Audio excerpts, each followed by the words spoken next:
अस्सलाम वालेकुम। I am audible? मेरी आवाज़ और वीडियो आप लोगों को आ रही है? आप सब कैसे हैं? मुझे कंफर्म करेंगे, मेरी आवाज़ आ रही है और मेरी वीडियो आ रही है? Yes ma'am. आप सब कैसे हैं? माशाल्लाह। आज स्ट्रेस के बारे में जानना हमने। ठीक है, ठीक है, माशाल्लाह।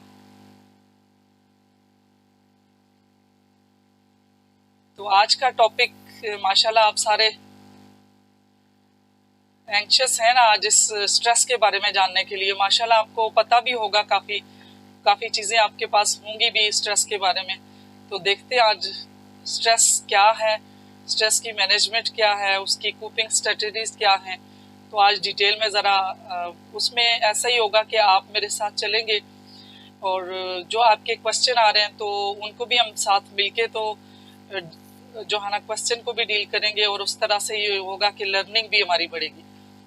तो फिर आप वन बाय वन ऐसा होगा कि अपने हैंड रेस कीजिएगा, तो साथ साथ हम क्वेश्चन भी लेते रहेंगे और साथ साथ जो है ना इसको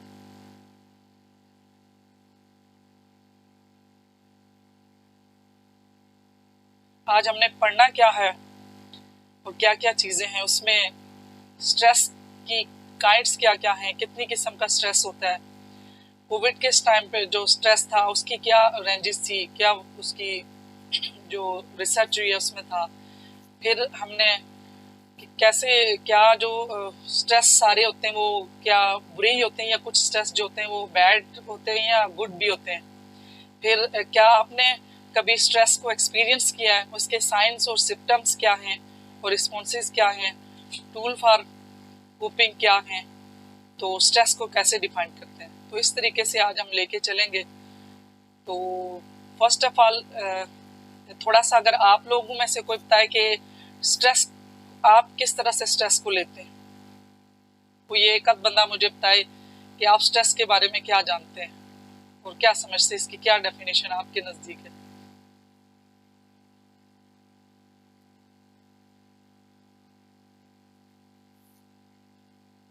स्ट्रेस तो हर कोई फेस कर ही रहा है अपनी लाइफ में। हर एक की लाइफ में जो है ना स्ट्रेस जो है ना वो है ही, वो क्योंकि एक नेचुरल रिस्पॉन्स है।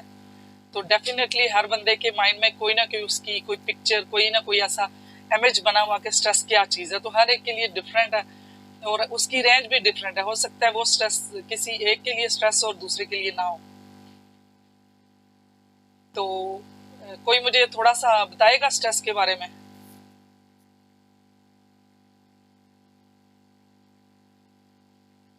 मुझे ऐसे उससे ये लगेगा ना कि आप लोग मुझे, मेरी आवाज़ आ रही है और आप मुझे सुन रहे हैं। ज़रा इंटरेक्टिव बनाने के लिए मुझे थोड़ा सा कोई रिस्पांस आए तो मुझे पता चले कि आप सुन रहे हैं।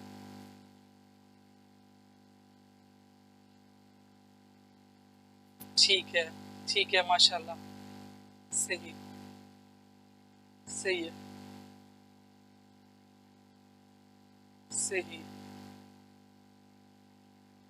ठीक है। आमना ईमान, सही। तो वो स्ट्रेस जो है वो जो स्टार्ट में जब इसकी मुख्तलिफ जो है ना सेंचुरीज में इसकी डिफरेंट जो डेफिनेशंस दी गई हैं। जो 17 सेंचुरीज में था तो उसको स्ट्रेस जो था एक लेटियन वर्ड था और जिसके मीनिंग से स्ट्रिंगर। उसका मतलब था कि मतलब टाइटनेस, हार्डनेस और मतलब उसमें जो है ना मुसीबतें, मुशक्क़तें और मुश्किलात थी। जी। तो फिर जब 18 सेंचुरी हुई तो जो स्ट्रेस के लिए जो डिनोट किया गया उसको उन्होंने एक फोर्स, प्रेशर और एक स्ट्रेन और मतलब एफर्ट जो किसी भी इंडिविजुअल के ऊपर प्रोड्यूस होता है उसको स्ट्रेस का नाम दिया। फिर एक और स्कूल ऑफ थॉट है, उसके नज़दीक जो स्ट्रेस है वो स्ट्रेस का मतलब था कि जो पर्सन्स का रिस्पॉन्स है किसी भी डिस्टर्बेंस के साथ। तो वो वॉल्टन बी कैनन 1930 में ये स्टडीड हुई, उस पे एनिमल्स पे भी और पर्सन पे भी। और उन्होंने ये इस चीज़ को फाउंड किया और ये बताया जो आज तक वही स्ट्रेस की जो डेफिनेशन है, फाइट और फ्लाइट रिस्पॉन्स। तो स्ट्रेस बेसिकली है क्या, स्ट्रेस जो है वो बॉडी का ऑटोमेटिक रिस्पॉन्स है किसी भी फिजिकल और मेंटल जो डिमांड है जो उसके ऊपर डाला जाए। जैसा कि आप लोगों ने भी डेफिनेशन मुझे यही बताई है। तो उसमें होता क्या है कि एड्रेनलिन जो हमारी बॉडी से केमिकल नेचुरल प्रोड्यूस होते हैं, तो वो जो है ना वो स्ट्रेस हमारी बॉडी रिस्पॉन्स की सूरत में प्रोड्यूस करती है। उसको हम ज़रा डिटेल में हम पढ़ेंगे, फाइट और फ्लाइट रिस्पॉन्स किस तरह से निकाला जाता है और क्या चीज़ है।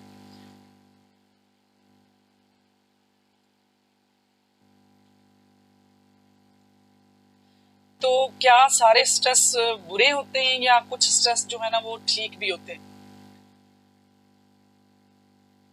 तो इसमें ये है कि मॉडरेट लेवल का जो स्ट्रेस होता है वो जो परफॉर्मेंस के लिए ज़रूरी होता है वो एक गुड स्ट्रेस होता है। और बहुत कम स्ट्रेस अगर होगा तो वो फिर रिजल्ट क्या होगा, बोर्डम हो जाएगी। कोई भी अगर परफॉर्मेंस है तो वो हम नहीं कर पाएंगे। सपोज अगर हमने एग्जाम है, स्टडी है या कोई हमारी प्रेजेंटेशन है, कोई डेडलाइन है, तो उसके लिए अगर हमने बिल्कुल भी स्ट्रेस नहीं लिया, कैयल रहे, तो फिर वो हम जो उसका रिजल्ट है वो नहीं मिल सकेगा। फिर हम बोर रहेंगे और वो जो हमें डेडलाइन मिली है या जो हमने काम करना है, जो हमारे लिए जो हमारी अचीवमेंट है वो नहीं फिर मिल सकेगी। इसी तरह से टू मच स्ट्रेस जो है वो क्या करता है, वो भी अनप्रोडक्टिव हो जाता है, उसमें भी एंग्जाइटी लेवल आ जाता है। तो इस तरह से जो स्ट्रेस है वो एक मॉडरेट लेवल का जो स्ट्रेस है ना वो एक अच्छी हमारे लिए अच्छा होता है कि उसके साथ जो है जो हम परफॉर्मेंस अच्छी दे सकते हैं। अब where you are on the stress curve, अब कहाँ पे, अब जो स्ट्रेस है तो स्ट्रेस का यहाँ से देख लें कि परफॉर्मेंस के लिए स्ट्रेस जो है वो ये अगर बहुत कम होगा तो ये इनएक्टिव होगा। फिर इस कर्व में देखें कि अगर थोड़ा सा बेहतर होगा तो ये ऑप्टिमम स्ट्रेस है। ये जो ग्रीन एरिया है सारा, ये सारा जो है ये परफॉर्मेंस के लिए स्ट्रेस चाहिए। और उसके बाद जो फटीग क्रिएट करता है दूसरे लेवल का स्ट्रेस है, वो देखें कि उसका येलो कलर है। फिर तीसरे कलर का जो कर्व आता है इसमें ऑरेंज कलर है। और ये कर्व जो है ना यहाँ पे जो पर्सन इस जगह पे मीट कर जाते हैं तो ये जो होता है टू मच स्ट्रेस है। पहले वाला टू लिटिल है, ये जिसमें इनएक्टिव हो जाते हैं। फिर उसके बाद जो है ये परफॉर्मेंस के लिए जो है मॉडरेट लेवल का स्ट्रेस है। फिर इसके बाद ऑप्टिमम स्ट्रेस है जिसमें फटीक होती है, थोड़े से उसमें कम साइन आते हैं, उसमें ज़्यादा साइन नहीं आते। फिर टू मच स्ट्रेस है जिसमें ओवरलोड और एग्जर्शन आती है। फिर बर्न आउट आता है जहाँ पे रेड डिनोट किया हुआ है। जो रेड है उसमें एंग्जाइटी, पैनिक अटैक आ जाते हैं, ब्रेक डाउन हो जाता है और स्ट्रेस लेवल ज़्यादा हो जाता है। और उसमें जो है ना फिजिकल और बॉडी में सिम्टम आना शुरू हो जाते हैं और ये ईयर्स के बाद होते हैं। और ये आगे चल के हम डिस्कस करेंगे जो कि इसकी टाइप्स क्या हैं, उसमें एक्यूट, क्रॉनिक और एपिसोडिक, तो उसमें ये सारी चीज़ें फिर ज़्यादा क्लियर हो जाएंगी। यहाँ तक कोई क्वेश्चन है कि तो बता दें।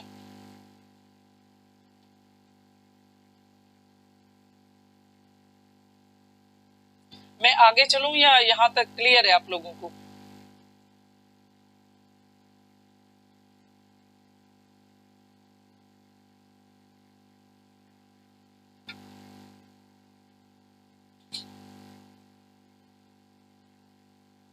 जी, अब देखते हैं जो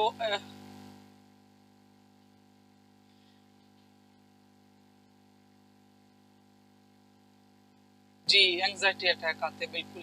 ये आपका क्वेश्चन जो है ना वो साथ साथ जो इन्होंने पूछा है कि वो स्ट्रेस के बारे में ज़्यादा एक्सट्रीम लेवल के स्ट्रेस करता है। तो जैसे जैसे आगे हम बाकी पढ़ते जाएंगे तो आपको ये बहुत ज़्यादा क्लियर हो जाएगा कि किस लेवल पे जाके जो है ना वो मॉडरेट लेवल से आगे चला जाता है, जो कि जिसमें बर्न आउट होता है और जिसमें एंग्जाइटी और पैनिक अटैक होते हैं। तो ये आगे थोड़ी सी कुछ स्लाइड्स और आप कर लूँ तो फिर आपको इसका क्लियर हो जाएगा। अगर नहीं होगा तो फिर दोबारा मैं उसमें एक्सप्लेन कर दूंगी।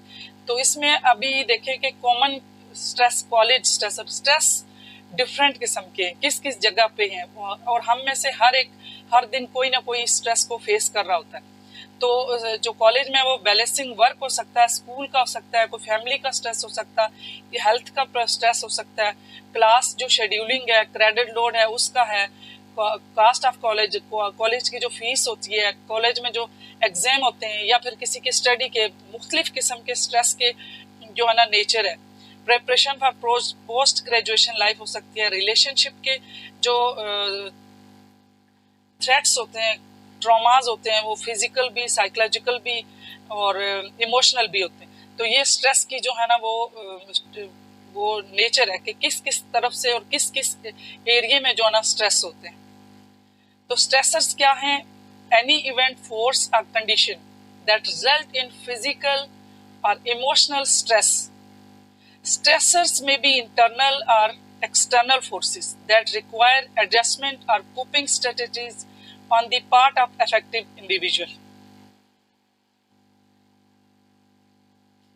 अब ये स्ट्रेसर हैं क्या? स्कूल का, वही अगेन फैमिली का, रिलेशनशिप का, लीगल, कोई भी किसी के जो प्रॉपर्टीज़ के होते हैं, कोई किसी के जायदाद के होते हैं, किसी के हेल्थ के इश्यूज होते हैं, किसी के इन्वायरमेंट का होता है जहाँ वो रह रहे होते हैं, लिविंग सिचुएशन, किसी के जॉब के, किसी के कोई भी अगर वो लेन देन हो रहा है उसके, तो ये डिफरेंट जो है ना वो जगहों पे डिफरेंट स्ट्रेसर होते हैं। तो इंशाल्लाह हम डिस्कस करेंगे आपने भी कहीं ना कहीं कभी ना कभी कोई स्ट्रेस फेस किया होगा और उसकी क्या नेचर थी और उसको कैसे आपने कोप किया और मज़ीद आपको उसमें कैसे स्ट्रेटजीज जो है ना वो अप्लाई करनी है कि आप उन स्ट्रेस से बच सकें। तो काइंड ऑफ स्ट्रेस कौन कौन से हैं? इसमें एक्यूट स्ट्रेस है, मोस्ट कॉमन स्ट्रेस होते हैं। इसमें जो अचानक से अनएक्सपेक्टेड अलार्मिंग कोई भी इवेंट होता है तो उसमें जो है ना एक्यूट स्ट्रेस आ जाता है। इसमें आते हैं जैसे इसमें मैंने बताया था असाइनमेंट की है, डेडलाइन है, जो अचानक से रोड ट्रैफिक में आप फंस गए हैं उसका स्ट्रेस हो गया है। उसमें कोई भी मैनेजमेंट आपकी घर के कामों में आपको कोई मैनेजमेंट का इशू है वहाँ पे स्ट्रेस हो गया। ये जो एक्यूट डेली के जो स्ट्रेसेस होते हैं ये वो हैं और ये जल्दी ख़त्म भी हो जाते हैं, ये प्रोलॉन्ग नहीं होते। फिर दूसरा एपिसोडिक स्ट्रेस है। इसमें ये होता है कि ये बार बार होते हैं और एक्यूट स्ट्रेस को अगर ये प्रॉपर तरीके से डील ना किया जाए तो उसकी वजह से फिर जो है ना बार बार जो है ना जो एपिसोड इसके आते रहते हैं। और इनका मोड क्या, ये इरिटेबल और एंक्शियस और उन लोगों को ज़्यादा होता है जो लोग परफेक्शन होते हैं, जो एपिसोडिक होते हैं और हर चीज़ को वो एक प्रॉपर तरीके से करना चाहते हैं और जिनकी जो थॉट परसेप्शन होती है वो पेसिमिस्टिक होती है। वो चीज़ों को जो भी चीज़ें होंगी उनको वो एज आ कैटास्ट्रॉफिक लेते हैं और उनको जर्नलाइज लेते हैं कि ये चीज़ें उनकी लाइफ में कोई भी चीज़ ऐसी आएगी तो उनको लगता है कि ये चीज़ें ख़त्म होने वाली नहीं हैं, ये परमानेंट है।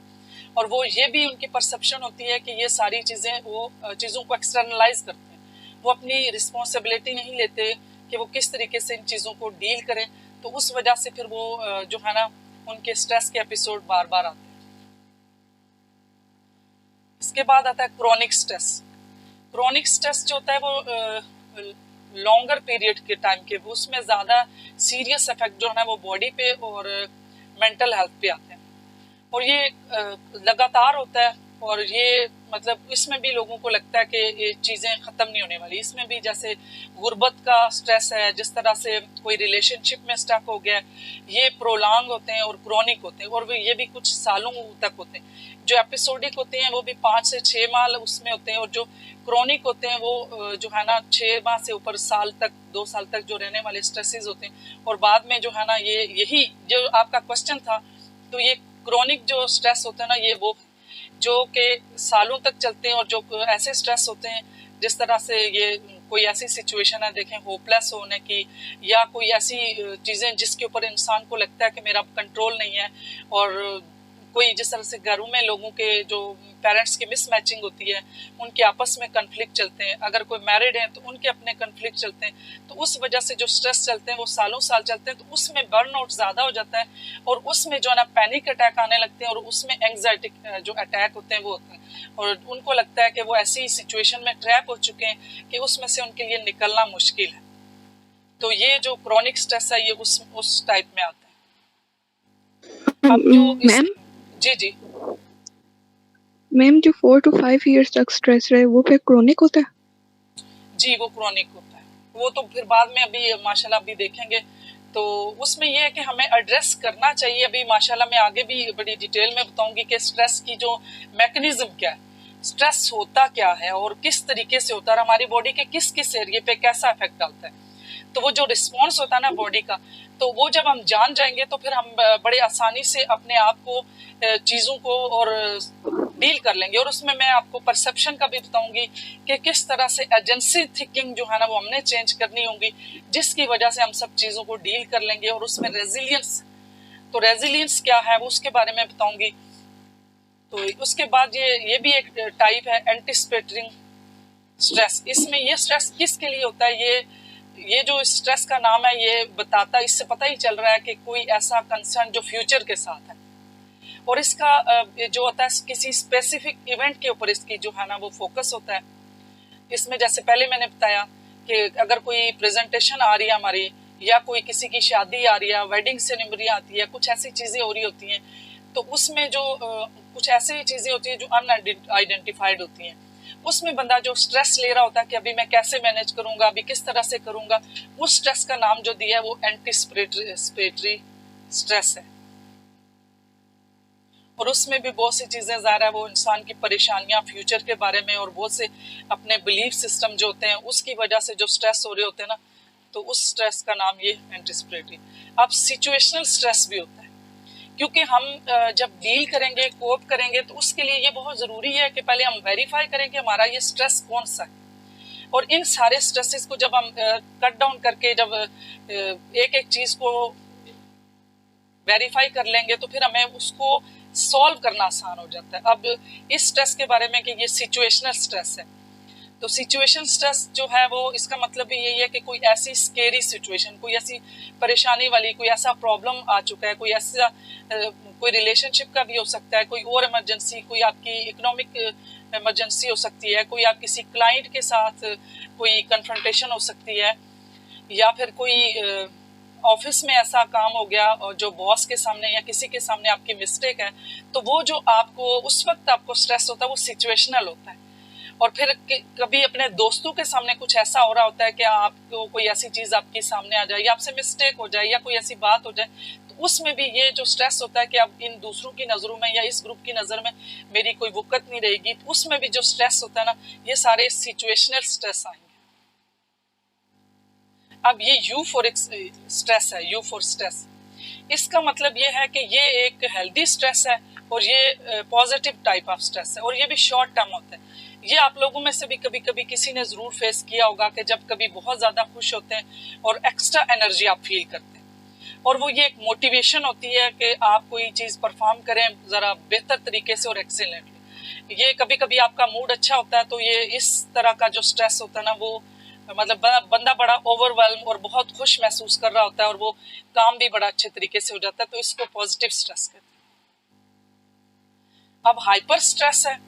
हाइपर स्ट्रेस क्या है कि इस स्ट्रेस में जो है ना ये नॉर्मल जो लेवल होता है, कैपेसिटी होती है किसी इंसान के काम करने की, तो उससे ऊपर जब उसको काम दिए जाते हैं, उसको बर्डन दिया जाता है, तो उसके लिए जो बंदे जो फेस करते हैं, इसमें रिसेंटली जैसे बहुत से अपने कोरोना के और इस दौरान भी बहुत सारा ऐसा हुआ कि लोगों ने बहुत सारे अपने जो डाउन साइजेस किए हैं कि अपने जो कोई भी कंपनी होती है, ऑर्गेनाइजेशन होती है, सम टाइम वो डाउन साइजेस भी कर रहे होते हैं। उसमें ये होता है कि बहुत सारे अपने एम्प्लॉयर को जो है ना वो रिटायरमेंट दे रहे होते हैं या निकाल रहे होते हैं, तो उसमें ये होता है कि जो पीछे बचने वाले लोग होते हैं तो वो बहुत ज़्यादा उनको बहुत ज़्यादा काम करना पड़ता है। तो जब उनको ज़्यादा काम करना पड़ता है और वो बहुत ज़्यादा स्ट्रेस्ड फील करते हैं क्योंकि उनका काम वर्कलोड ज़्यादा हो जाता है, हैवी वर्कलोड उनके ऊपर होता है, तो इस टाइप के स्ट्रेस को हाइपर स्ट्रेस कहते हैं।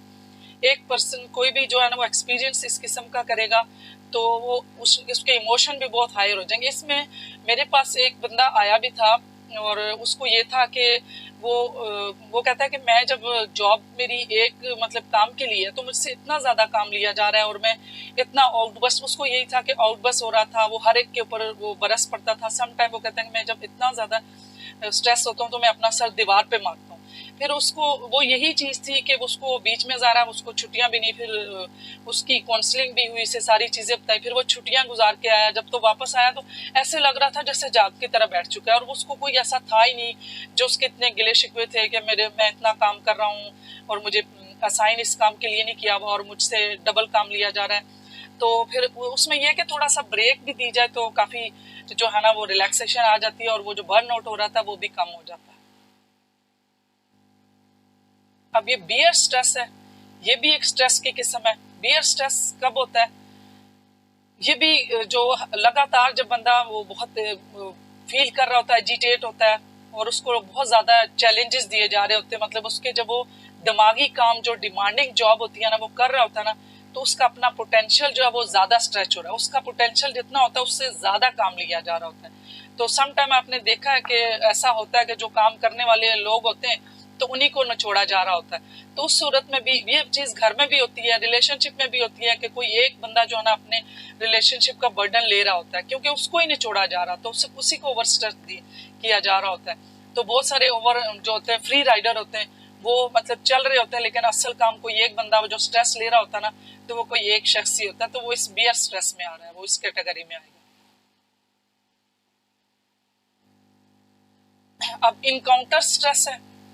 इनकाउंटर स्ट्रेस में इसमें कौन से होता है, इसमें ऐसे ये तब होता है कि जब कोई आप लोग बहुत सारे कोई खास किस्म के लोग हों, उनके साथ जब आपका इंटरेक्शन होता है, जिन या फिर कोई ऐसे लोग, समटाइम ऐसे भी होता है कि आप किसी ऐसी गैदरिंग में, किसी ऐसी मीटिंग में या जॉब में या स्कूल में किसी कुछ ऐसे लोगों से भी आपको वास्ता पड़ता है कि जिन लोगों के साथ आपकी थिंकिंग नहीं मिलती और वो लोग या वो आपको लाइक नहीं करते या आप उसको उनको लाइक नहीं करते, तो फिर उनके साथ भी आपको जब इनकाउंटर करना पड़ता है, मतलब उनके साथ आपको मीटअप करना पड़ता है, तो उनके साथ जो इस किस्म का स्ट्रेस क्रिएट होगा तो उसको इनकाउंटर स्ट्रेस कहेंगे।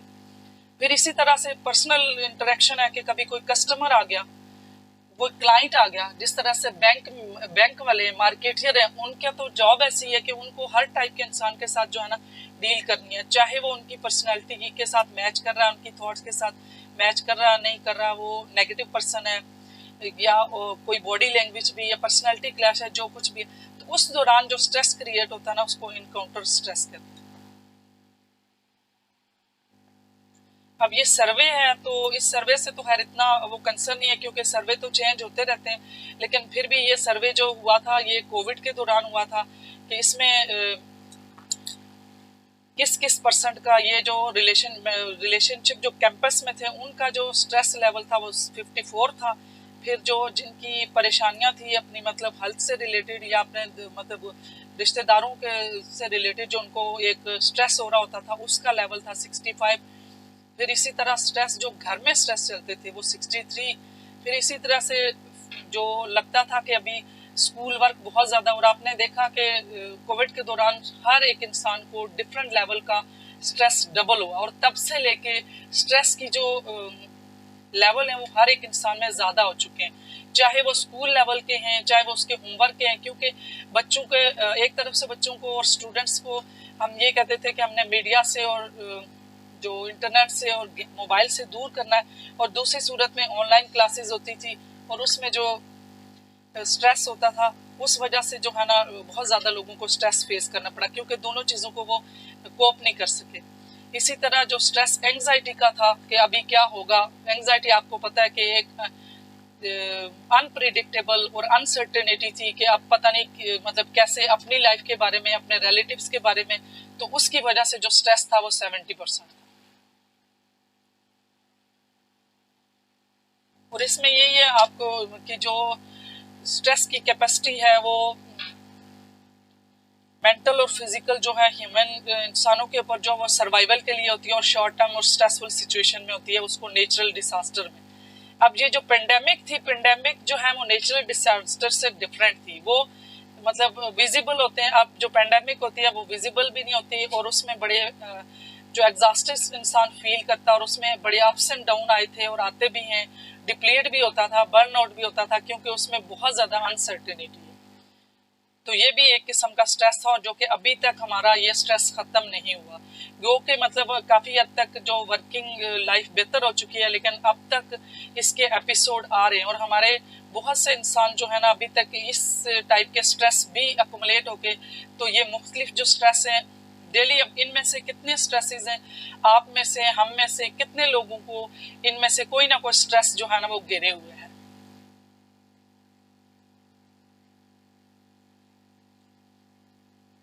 अब आप में से कोई बताए थोड़ा सा कि आप में से किस किस ने कोविड के दौरान किस किस्म के स्ट्रेस जो है ना वो फील किए और कैसा कैसा आपको मतलब हुआ आपकी फैमिली में और आपके इर्द गिर्द थोड़ा सा ये इंटरेक्टिव भी हो जाएगा, मुझे भी लगेगा कि आप कुछ सुन भी रहे हैं।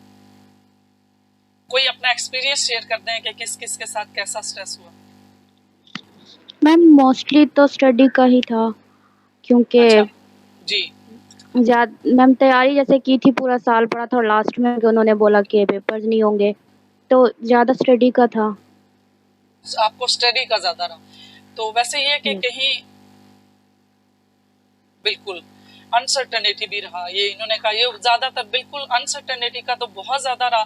फिर जब उधर से निकले, मतलब निकले क्या कि जब जान बचाई की तरफ सोचा, तो अब जो है ना उसके बाद आपको स्टडी का हो गया कि अब स्टडी में जब इतनी हमने उस पे जान लगाई, तो उन्होंने कहा पेपर ही नहीं होने और 3 पेपर होने, तो मुख्तलिफ लोगों का जो है ना मुख्तलिफ स्ट्रेस था।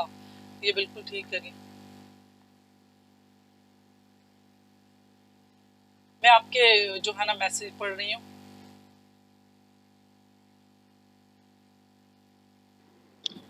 मैम अभी आपने सिचुएशनल स्ट्रेस का बताया है, जी तो वो क्या एक्यूटिक होगा जो मैम फर्स्ट काइंड आपने स्ट्रेस की बताई थी? क्योंकि ये सिचुएशनल है, फेड अवे जल्दी हो जाता है ये। जी, ये एक्यूट होगा।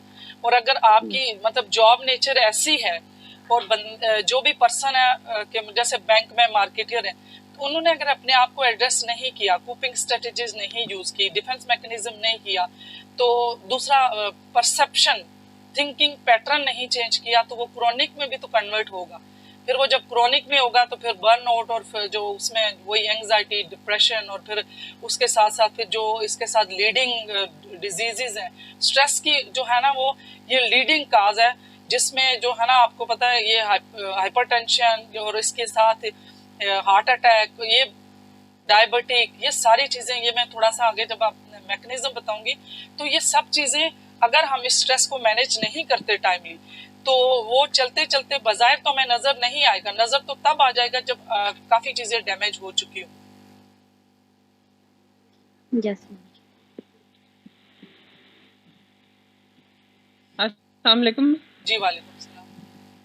जी मैंने ये थोड़ा पूछना था कि जैसे मैं गायनेकोलॉजिस्ट हूँ, माशाल्लाह।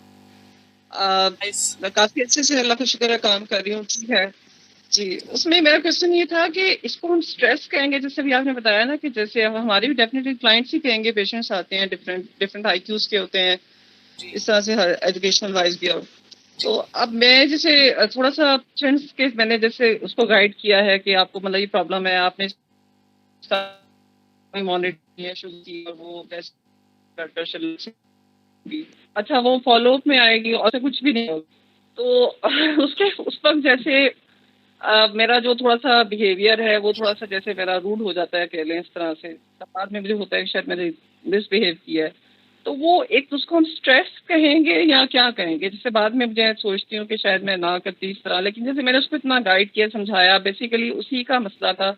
अगर उसको नहीं ठीक करी, उसको प्रॉब्लम शुरू हो गया है, जैसे हमारी अल्ट्रासाउंड पे चेंजेस आने लग जाती है, तो एट टाइम्स पे मैं थोड़ी सी एग्रेसिव मेरा बिहेवियर हो जाता है। उसको हम स्ट्रेस कहेंगे या कोई बिहेवियर का इशू कहेंगे? जैसे मुझे थोड़ा गुस्सा आता है कि जब मैंने समझाया, इतना उसको बताया भी, गाइड भी किया, उसके बाद उसने मुझे फॉलो नहीं किया और दोबारा से आके बैठ गई है उसी चीज के साथ और बात भी नहीं मान रही है, तो वो क्या कहलाएगा? वो एक मतलब उसको हम स्ट्रेस कहेंगे या क्या कहेंगे?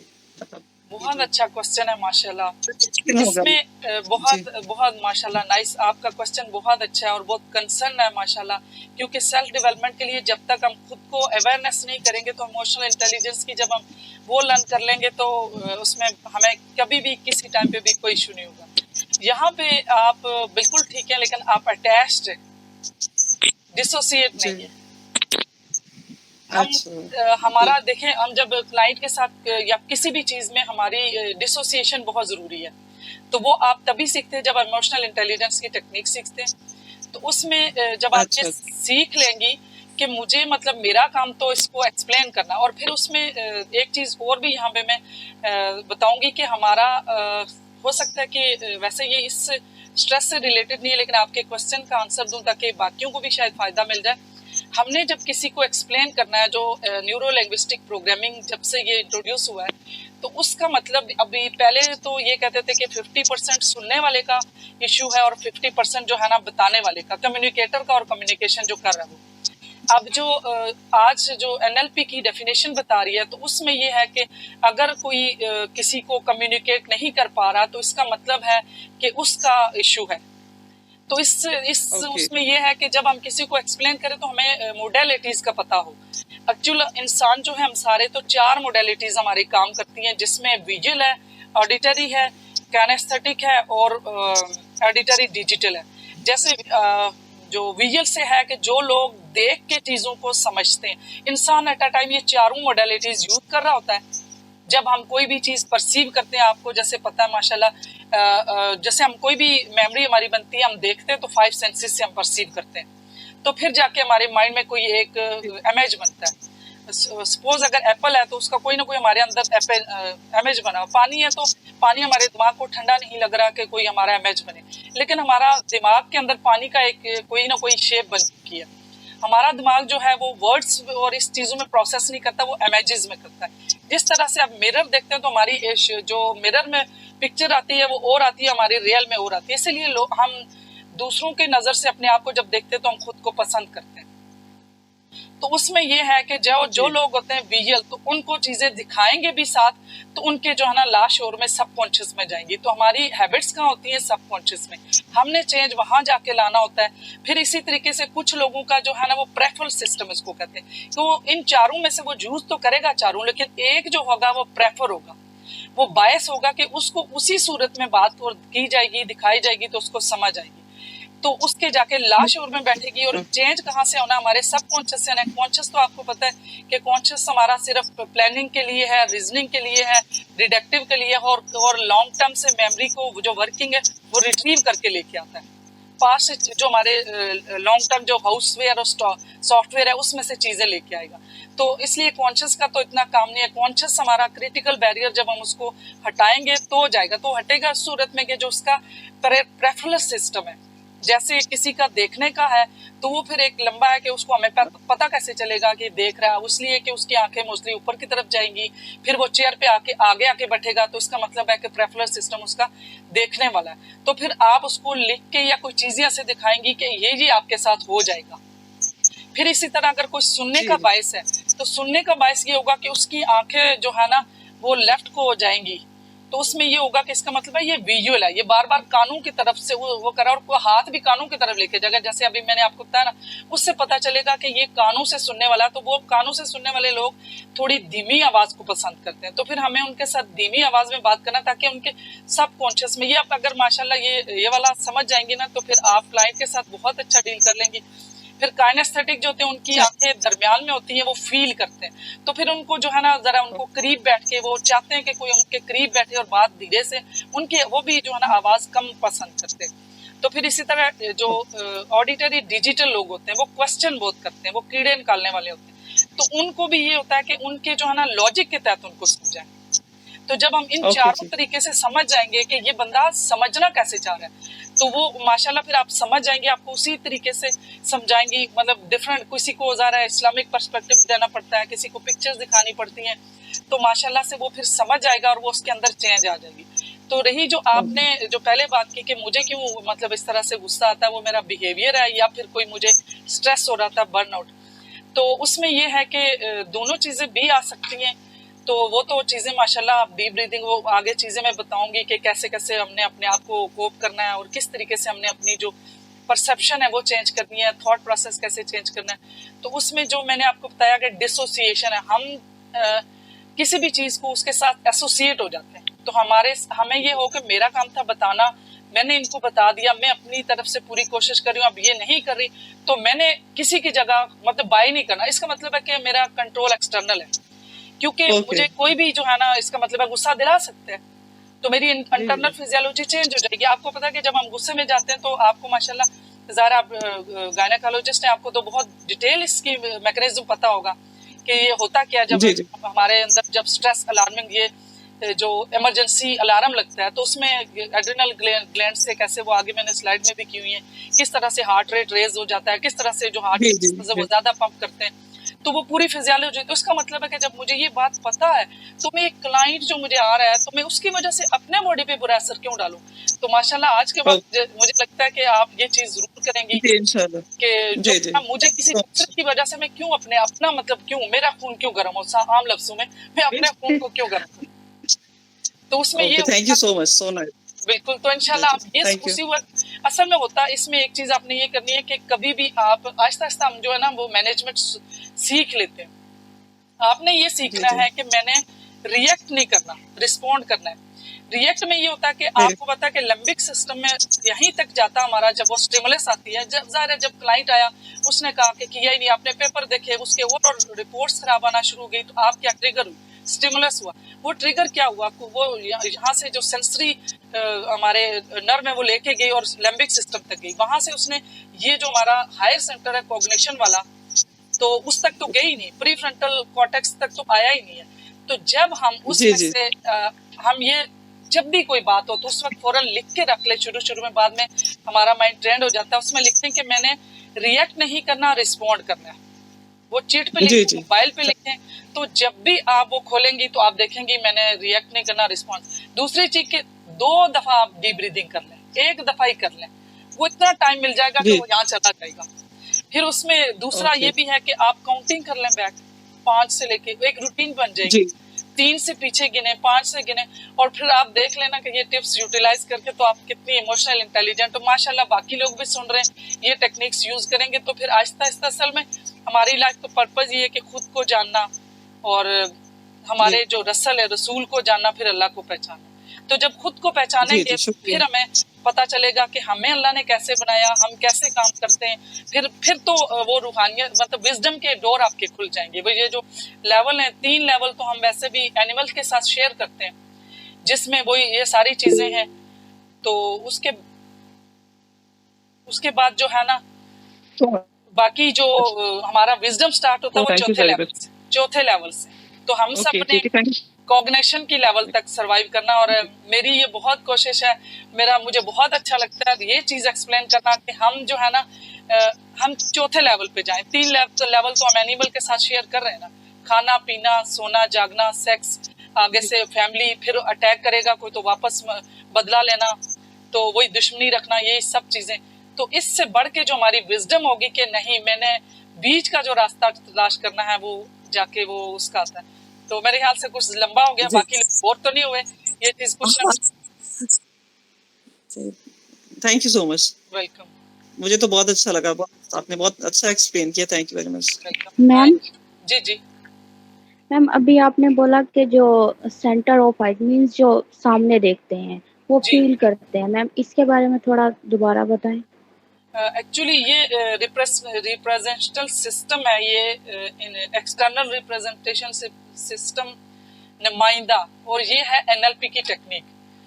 तो इसमें जो है ना ये तो मैंने मोटे मोटे चीज़ें बताई हैं, इसमें बड़ी डीपली चीज़ें भी हैं। बंदे पसंद क्या करते हैं, वर्ड कौन से यूज़ करते हैं, इसके लिए जो है वो डीपली जाना पड़ेगा। लेकिन अगर जनरली जो चीज़ें मैंने बताई है ना, तो जैसे मैं बताऊँ कि जो ऊपर देखते हैं मोस्टली, जैसे आंखें बार बार उनके ऊपर जाती हैं और आँख की तरफ हाथ भी बात करते हुए लेके जा रहे हैं, तो इसका मतलब है कि इनका रिप्रेजेंटेटिव सिस्टम जो है वो विजुअल है। तो इन लोगों को चीजें दिखाई जाए, या फिर आपको कभी लगे कि किसी को कोई बंदा रास्ता बता रहा है, तो वो जैसे कह रहा है कि वो फलां जगह से आ जाना, वो साथ बातें करते हुए हाथ भी हिला रहे हैं, वो इधर से आ जाना, इधर से आ जाना, तो उससे पता चल जाएगा कि ये विजुअल बंदा है। फिर वो कोई अगर सुनने की बात भी है तो वो कहेगा लुक, देख, हालांकि कभी कहते हैं ना सुनो। तो इसी तरीके से जो लोग सुनने वाले, जिनका सिस्टम ज्यादा बायस होगा, तो वो क्या कहेंगे कि सुनो, हालांकि वो देख, उन्हें बोलना चाहिए देखो, लेकिन वो कहेंगे सुनो। इस तरह से जो काइनेस्थेटिक जो सेंसिटिव होते हैं, महसूस करते हैं, वो लोग जो ये आर्टिस्ट होते हैं जो ह्यूमैनिटी के लिए सर्व करते हैं, जैसे अब्दुस्तार एदी हैं, इस तरह के लोग होते हैं, इनकी आंखें, इनके आई बॉल दरमियान में ये मूव करते हैं। तो इन लोगों के साथ भी जो है ना ये भी आवाज कम पसंद करते हैं और ये फीलिंग्स वाली बातें करते हैं। और जो कहते हैं मैंने महसूस किया, तो इससे पता चलेगा कि इस बंदे के साथ आपने ऐसे डील करना है। और दो ऑडिटरी डिजिटल है, वो मैंने आपको बता दिया, वो क्वेश्चन करते हैं, वो भी जो है ना वो उनके क्यों, उनके अंदर वाई हाउ के क्वेश्चन बहुत ज्यादा होंगे, तो फिर उनको लॉजिकली आपने डील करना है। जी आपका, आप सेटिस्फाइड हुई हैं? Yes ma'am, thank you.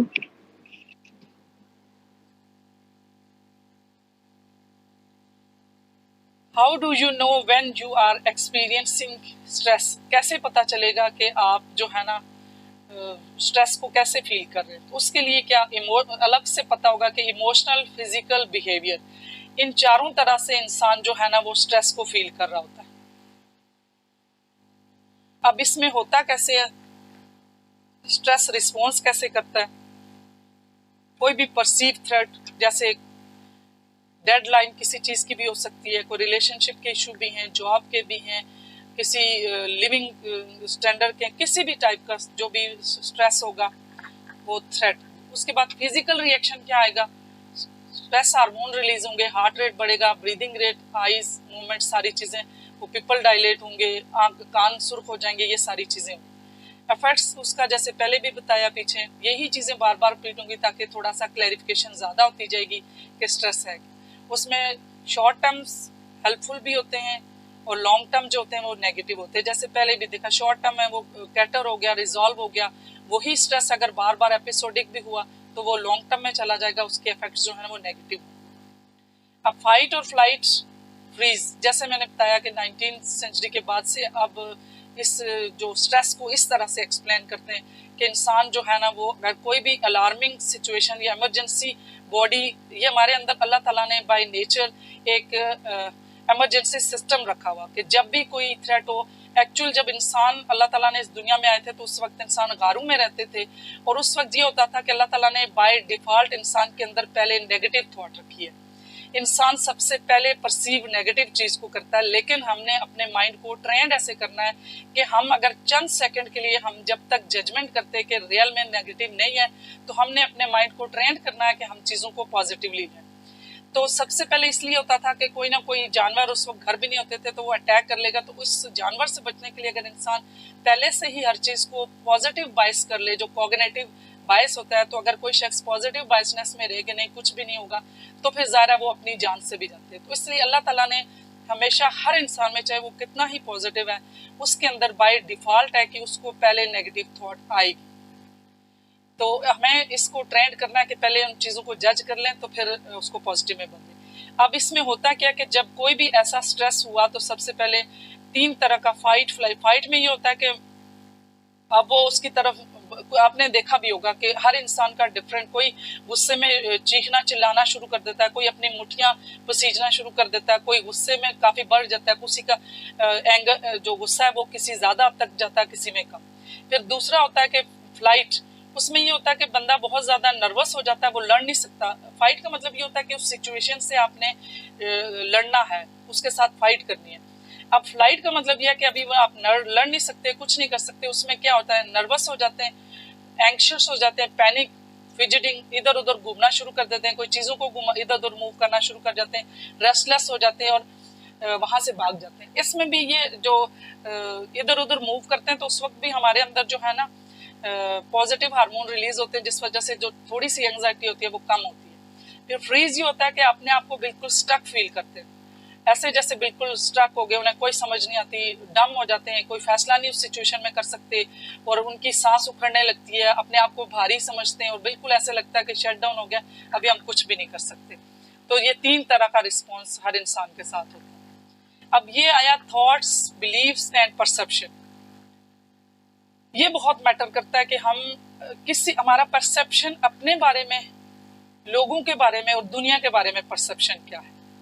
ये हमारी बिलीफ सिस्टम जो है हमारी पर्सनैलिटी के साथ ये शुरू के 7 साल में जो है ना वो बन जाता है, जिसको फिल्टर कहते हैं, जो हमारे एक्सपीरियंस हो जाते हैं बाद में वो फिल्टर बन जाते हैं, जिसमें जो है ना इंसान को जिस तरह का उसके साथ बिहेवियर हुआ, जैसे इन्वायरमेंटल फैक्टर उसको मिले, जिस तरह के जेनेटिक्स उसको उसके अंदर आए, तो उस तरह से इंसान की जो है ना परसेप्शन बन जाती है। अब अगर किसी की परसेप्शन है कि वो किसी भी स्ट्रेस को कंट्रोल कर लेगा, तो इसका मतलब है कि उसकी एजेंसी थिंकिंग बहुत अच्छी है और उनके ऊपर उसे कंट्रोल है। वो स्ट्रेस को एज अ स्ट्रेस नहीं लेगा, वो रेजिलियंस हो जाएगा कि उसने उस स्ट्रेस के दौरान अपने आप को कोप किया, वो स्ट्रेस ओवर हुआ और दोबारा नॉर्मल लाइफ में चला गया। दूसरी टाइप के लोग होते हैं जो सोचते हैं कि जो स्ट्रेस है वो हम पे अफेक्ट कर जाएगा, हम नहीं इस पे कंट्रोल कर सकते। फिर इस टाइप तीसरी टाइप के लोग भी माइंडसेट्स के होते हैं कि वो उसको बहुत थ्रेट लेते हैं कि अब मेरे लिए ये मुश्किल है। अब कॉग्निटिव डिस्टॉर्शन क्या है? कॉग्निटिव बायस होते हैं हमारे काफ़ी, कि हम कुछ चीज़ों को, हमारा दिमाग जो है ना वो उसको बायस में ले लेता है। वो भी 175 है तकरीबन कॉग्निटिव बायस। तो कभी ज़रा आप लोग इनको भी डिटेल में पढ़िएगा तो फिर अपने बारे में भी बहुत ज़्यादा बेहतर पता चल जाएगा और दूसरों के बारे में भी। अब इसमें ये होता है कि कुछ लोग सोचते हैं कि बस अभी कुछ भी नहीं है, अब तो सब कुछ खत्म है।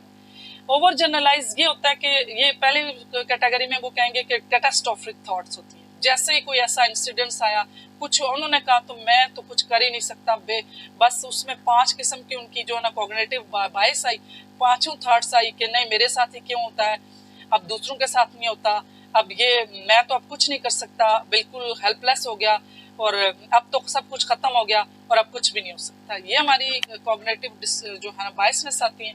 फिर ओवर जनरलाइज आती है। ओवर जनरलाइज में ये होता है कि कभी मेरे साथ किसी ने बुरा किया, या कभी मेरी किसी जगह में फेल हो गई एग्जाम में, किसी भी ओकेजन पे मेरे साथ सही नहीं हुआ, जो एक्सपेक्टेड पॉजिटिव आउटकम था वो नहीं हुआ, तो अब मैंने उसको ओवर जनरलाइज कर। जब कभी भी कुछ होगा मैं कहूँगी होता ही ऐसा नहीं, सारे लोग ही बुरे हैं, अब दुनिया में तो कोई अच्छा है ही नहीं, तो ये ऐसा तो नहीं है। अल्लाह ताला ने जो है ना यहाँ माशाल्लाह बहुत से अच्छे लोग भी हैं, किसी में कोई एक बुराई है तो दूसरी उसमें अच्छाई भी है। तो ये जो ओवर जनरलाइज करते हैं तो उस वजह से भी स्ट्रेस को हम कोप नहीं कर सकते, क्योंकि हमने चीज़ों को ओवर जनरलाइज किया हुआ है। एक दफ़ा अगर हो गया तो हम उस पास्ट की चीज़ को हम उस प्रेजेंट में लेके आते हैं कि अब भी ऐसा ही होगा, तो ये ओवर जनरलाइज है। क्योंकि जो रियल में उस वक्त मेरे साथ हो रहा है, अगर मैंने वही सोचा कि मैं इसके साथ कोप करना, भी ये जो हो रहा है यहाँ कोई और सिचुएशन है, मैं पिछले के साथ जोड़ूँ ना, तो ये हो रहा है। इसी तरह यही मेंटल फिल्टर है। तो मेंटल फिल्टर 3 तरह के हैं। एक है ओवर जनरलाइजेशन, डिलीट और डिस्टॉर्शन। जी मैम, जैसे एक बार हमारे साथ कुछ होता है तो वो तो चलो हम अगली बार फिर कर सकते हैं, लेकिन अगर 2-3 बार हो जाए तो फिर तो हम जनरलाइज कर ही लेते हैं कि नहीं मतलब ऐसा ही होगा। नहीं, करना नहीं मतलब चाहिए। हमारे ऐसी परसेप्शन बन जाती है, तो वो कैसे हम वही तो ओवरकम कर चेंज सकते हैं फिर? आपने वही चेंज करनी है, क्योंकि आपने एक तो प्रेजेंट मोमेंट में रहना, माइंडफुलनेस में रहना। और जब आप माइंडफुलनेस में रहेंगे, जब भी आप कोई काम करेंगे तो उसको जो उस इंडक्टिव और डिडक्टिव जो प्रॉपर एक जो प्रॉब्लम सॉल्विंग एक मेथड है, उसमें थंब रूल इस्तेमाल ना करें, उसमें स्टीरियोटाइप ना करें। और जब स्टीरियोटाइप थॉट्स होंगे कि जैसे कोई भी बात है, जैसे हमारे यहाँ चल रहा है कि औरतें ऐसी होती है, स्टीरियोटाइप है। जब आपने जेंडर साइकोलॉजी पढ़ी है तो उसमें आपने देखा वो मर्द भी पीस रही है, औरतें भी पीस रही हैं, वो सारी चीज़ें। तो अगर हम स्टीरियोटाइप को लेके चलेंगे तो फिर हमारा माइंडसेट तो नहीं चेंज होगा। तो हमने खुद इस चीज़ को चेंज करना है। पहले मेरे उसमें ये है कि ना तो आप एक्सटर्नलाइज हो ना इंटरनलाइज हो, बैलेंस में रहना है। क्योंकि आपने रियलिटी देखनी है कि पहली दफ़ा क्या था जब मैं पेपर देने गई थी, तो उसमें कि एग्जामिनर ने सवाल मुश्किल दिए थे, पंखा नहीं चल रहा था, ये क्या एक्सटर्नल फैक्टर है। इसका मतलब है कि मैं ऑलवेज कोई भी इशू आ रहा है तो मैं एक्सटर्नलाइज होती हूँ। दूसरे तौर पे कि मैं अपने आप को, मैंने स्टडी नहीं ठीक की थी, मुझे टाइम नहीं मिला, मेरा अपना टाइम जो है ना वेस्ट किया। तो अब अगर मैं इन दोनों चीज़ों को देखूंगी बैलेंस के साथ कि मैंने नेक्स्ट टाइम जो मैंने प्रिपरेशन देनी है, तो मैं इन दोनों चीज़ों को देखूं, इन दोनों को कैटर करूं। मैं कहाँ तक जो मेरे अपने ऊपर जो मेरा आउटकम आना है उस पर जो एक्सटर्नल फैक्टर है वो अफेक्ट कर रहे हैं, और कहाँ तक मेरे इंटरनल फैक्टर जो है ना वो अफेक्ट कर रहे हैं। तो इसमें फिर आप जब ये चीज़ें देख लेंगे तो फिर कभी भी आप उस तरह से परसेप्शन आपकी ओवर जनरलाइज की नहीं बनेगी। क्योंकि एक बार आपकी ओवर जनरलाइज की हैबिट बन गई है तो सारी ज़िंदगी फिर आप अपने आप को भी नहीं जान पाएंगे, दूसरों को भी, और रिलेशनशिप में भी और अपनी जॉब में भी ये चीज़ें आती रहेंगी। फिर एक आप हेल्दी लाइफ और हेल्दी डिफेंस मैकेनिज्म के साथ लाइफ नहीं गुजरेगी। तो ये इस चीज़ का, अगर मेरे लेक्चर से अगर आज आप माशाल्लाह अगर ये सारे ये सीख के चले जाएं कि हमने अपनी ओवर जनरलाइजेशन को कम करना है, डिलीट और डिस्टॉर्शन को कम करना है, तो काफ़ी चीज़ें तो यहीं पे सेटल हो गई माशाल्लाह। Thank you ma'am.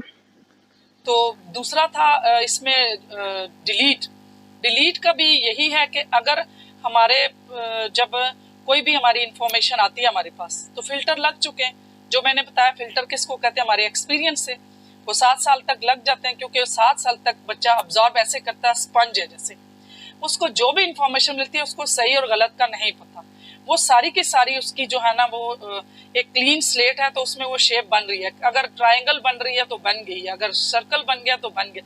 अब सारी जिंदगी उसमें एसिमुलेशन, एकोमोडेशन, ये जो स्केमेटा बनता है, जिसमें साइकोलॉजी के स्टूडेंट को ये चीज़ पता है कि जो जीन प्याजे ने बताया हुआ कि ये स्केमेटा है, वो सारी जिंदगी वही बढ़ता रहता है, स्ट्रेच होता रहता है, सारा नॉलेज उसी में जाता रहता है। तो इसका मतलब है कि हमने बाहर से जिस शेप का भी नॉलेज लिया, हर पर्सन का जिस तरह से बाहर खिड़की से अगर कोई एक बंदा देख के कह रहा है कि बाहर बहुत खूबसूरत मौसम है, दूसरा यही कहेगा कि ये गमज़दा, बड़ा ही उदास वो है, तो इसका मतलब यही है कि उसके अंदर का जो है ना, जो उसने इंफॉर्मेशन ली, तो अंदर किसी की ट्रायंगल है, किसी की रेक्टेंगल है, किसी की सर्कल है, तो उसके तहत उसका एक्सपीरियंस होगा। तो ये चीज़ें हैं कि हमारे जो फिल्टर जो है ना 7 साल तक लग जाते हैं, उसका ये मतलब नहीं है कि हम चेंज नहीं कर सकते, हम अपने आप को चेंज कर सकते हैं। हम जो सेल्फ डेवलपमेंट अपने ऊपर जब काम करना स्टार्ट करेंगे तो ये सारी चीज़ें चेंज हो सकती हैं। ये फिल्टर भी हम हर एक जो भी इंफॉर्मेशन ले रहे हैं, तो जो मैंने पहले बताया कि कोई भी प्रॉब्लम सॉल्विंग के जो मेथड्स होते हैं उनको हम अप्लाई करेंगे, तो फिर हम जो है ना किसी चीज़ में भी डिलीट और डिस्टॉर्शन। अब डिस्टॉर्शन क्या है? डिस्टॉर्शन ये है कि जब आपने इंफॉर्मेशन ली, उस वक्त उस जगह पे कितना शोर था, कितनी ऐसी चीज़ें थी कि जो आपको आपके दिमाग ने वो सही तरह से परसीव नहीं की, तो उसको जब हम सोते हैं, या इसको कहते हैं कॉग्निटिव बॉटल नेक होती है, जो अपने कॉग्निटिव साइकोलॉजी में पढ़ी होगी, कि वहाँ से वो फिल्टर करके वही इंफॉर्मेशन लेके जाते हैं जो उनको क्लियर उनको होता है। एक तो ओवर जनरलाइज, वो उन्होंने निकाल दी, सारे लोग बुरे हैं, वो हो गया। फिर डिलीट कर दी कि ये शायद मटेरियल जो है मेरे यूज का नहीं है, हमारे माइंड में ऐसा प्रोसेस हो रहा होता है, जो मेमोरी जाती है लॉन्ग टर्म। फिर उसके साथ जो शोर था, ऐसी डिस्टॉर्शन थी, वो भी उसने जो है ना उसको ख़त्म कर दिया। फिर ऐसे लोग जो एकदम से जंप करते हैं कंक्लूजन पे, अब वो पूरे का पूरी इंफॉर्मेशन उनके पास नहीं है, हालात का पूरा जायज़ा नहीं है, वो एक्सटर्नल इंटरनल बाकी सारी चीज़ें जो उनको नहीं पता, फ़ौरन से वो कंक्लूजन पर चले जाते हैं, नहीं अब तो ये हो ही नहीं सकता, अब ये ख़त्म हो गया, ऐसे हुआ था। तो ये इस तरह के माइंडसेट के साथ जो लोग होते हैं, उनको स्ट्रेस जो है ना वो ज़्यादा फेस करना पड़ता है। अच्छा, कुछ लोग शुड स्टेटमेंट होती है। अब शुड स्टेटमेंट क्या होती है? ऐसा होना चाहिए था, ये क्यों नहीं हुआ, ऐसे क्यों नहीं हुआ, मतलब शुड स्टेटमेंट इस तरह होना चाहिए। और बहुत से लोग देखेंगे वो उन्हें कहेंगे कि मुझे चाहिए ही चाहिए और ऐसे ही होना चाहिए। वो लोग भी जो है ना वो उनके यहाँ भी जो स्ट्रेस का लेवल है वो ज़्यादा रहेगा। और फिर कुछ चीज़ें पर्सनलाइज, अगर कोई बाहर भी बात कर रहा, आजकल तो स्टेटस किसी ने लगा दिया तो दूसरे कहते हैं ये तो मेरे लिए लगाया। अब लगाया उसने, ये मेरी परसेप्शन है कि मैं अगर उसको क्या मीनिंग दे रही हूँ, अगर मैं उसको नहीं देख रही हूँ, वो सिचुएशन वहीं पे अगर उसकी मैं रिफ्रेमिंग करूँ, उसके मैं अपने मीनिंग पॉजिटिव दे दूँ, तो वो मेरे लिए तो कोई मसला ही नहीं रहेगा। तो कुछ चीज़ों को फेसबुक पे देखें, हर एक जो चीज़ है तो वो पर्सनलाइज है। अगर कोई किसी ने जर्नलाइज कोट भी की है, तो जो देखने सुनने वाला है वो अपने ही किसी के साथ उसका जो क्लैश चल रहा है वो सोचेगा उसने मेरे लिए लिखाया, तो ये पर्सनलाइज चीज़ें में आ जाता है। तो उस तरह के जो माइंडसेट के लोग होते हैं उनमें भी स्ट्रेस ज़्यादा होता है। अब जो मैम जी अभी जो आपने बात की है शुड स्टेटमेंट्स, मैम ये मतलब इनके अंदर बाइसनेस होती है कि ऐसा होना चाहिए था, वैसा होना चाहिए था। वो देखें, वो चीज़ों को वही बात है, इमेच्योरिटी है उसमें, चीज़ों को वो एक्सटर्नलाइज ज़्यादा करते हैं और उनके अंदर चीज़ों को एक्सेप्ट करने की कैपेबिलिटी नहीं होती। वो मतलब चीज़ें उनके अंदर मतलब ईड अप्लाई हो रहा होता है कि वांट्स वाला है कि मुझे चाहिए ही चाहिए। कभी वो ये दो तीनों चीज़ें जो बैलेंस करके होती है ना, वो उनमें नहीं होता। उनको सिर्फ वो ईगो लेवल पे होते हैं, उनको सिर्फ होता है कि जो हाई ईगो के लोग होते हैं ना, वो शुड स्टेटमेंट में होते हैं, उनको होता है कि मुझे चाहिए, वो अपनी ईगो को वो कम नहीं करते। जी, कुछ समझ हो गया क्लियर आपका? सेटिस्फाइड हुई question? Yes ma'am, yes ma'am, thank you. Welcome. अभी देखें कि ये कैसे जो हमारे बॉडी पे रिएक्ट कैसे होता है। तो ये देखिए, सबसे पहले नर्वस सिस्टम पे है। नर्वस सिस्टम पे किस तरीके से जब वो हम किसी भी स्ट्रेसफुल सिचुएशन में जाते हैं तो फाइट फ्लाइट रिस्पांस किस तरह से होता है। सिंपैथेटिक नर्वस सिस्टम जो होता है वो सिग्नल भेजता है एड्रिनल ग्लैंड पे, और एड्रिनल ग्लैंड से क्या निकलता है, एड्रिनल जो उससे कॉर्टेक्स है उससे निकलता है कॉर्टिसोल, और एड्रिनल मेडुला से निकलता है एड्रिनालिन। अब वो क्या करता है, वो ब्लड प्रेशर को बढ़ा देता है, हार्ट रेट को बढ़ाता है और ब्लड में ग्लूकोज लेवल को बढ़ा देता है। क्योंकि जब मसल्स को अगर उसे भागना पड़े तो उसकी जो स्टमक में जो अब सप्लाई होती है वो रिट्रीव हो जाती है और उसके टांगों और बाजू में उसकी सप्लाई ज़्यादा हो जाती है, हार्ट रेट बढ़ जाता है, ताकि वो इस सिचुएशन से वो जो है ना वो हैंडल कर सके। अब मस्कुलर सिस्टम में क्या होता है, इसमें जो स्ट्रेस के अंदर जो होता है कि मसल्स टेंस हो जाते हैं, सारे कंट्रैक्ट करते हैं ज़्यादा देर के लिए। नॉर्मली तो कंट्रैक्शन और रिलैक्सेशन मसल्स की जो ऑटो पे हो रही होती है वो तो हो रही होती है, लेकिन जो स्ट्रेस होता है उसमें ये मैम होता है आपकी कि आवाज क्लियर नहीं है। अभी आ रही है? कहाँ से नहीं आई? अभी आ रही है मेरी आवाज? यस मैम, आपकी आवाज सही आ रही है। अच्छा, वो एक को नहीं आ रही थी ना। तो दूसरा उसके साथ है रेस्पिरेटरी सिस्टम में क्या होता है, जब स्ट्रेस में होते हैं तो उनकी ब्रेथ जो है ना वो बड़ी मुश्किल हो जाती है और वो तेज तेज ब्रीथ करने लगते हैं, उसको हाइपर वेंटिलेशन भी कहते हैं। फिर इसी तरह पैनिक अटैक होता है, कुछ ज्यादा जब हाइपर वेंटिलेशन करते हैं तो कार्बन डाइऑक्साइड कम हो जाती है क्योंकि वो सारी एक्सेल हो रही होती है। फिर इसमें कार्डियोवास्कुलर सिस्टम में क्या होता है, एक्यूट स्ट्रेस में जो होता है वो मोमेंटरी होता है मैम उसमें।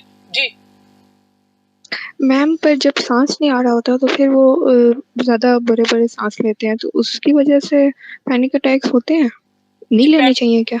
जी पैनिक अटैक होते हैं और वो पैनिक अटैक तब आएंगे जो मैंने आपको कैटेगरी बताई है ना, टाइप्स, जब क्रॉनिक में जाते हैं ना तब जाके होते हैं, क्योंकि कुछ अर्सा यस ये मैम। चीज एक्यूट हो चुका होगा उसमें। नहीं मैम, जब पैनिक अटैक्स होने वाले होते हैं तो उस टाइम सांस वगैरह नहीं आ रहा होता ना, तो ब्लड हार्ट बीट होती है वो बहुत फास्ट हुई होती है, तो उस टाइम हम ऊंचे ऊंचे बड़े बड़े सांस लेते हैं तो उसकी वजह से पैनिक अटैक ज्यादा चांस होते हैं होने के, हमें नहीं लेना चाहिए क्या? नहीं, वो तो ऑटो पे है, वो तो आएंगे, वो रिस्पॉन्स ही यही है। जब ये स्ट्रेस हार्मोन रिलीज हो चुके हैं तो वो ऑटो पे हो रहे हैं।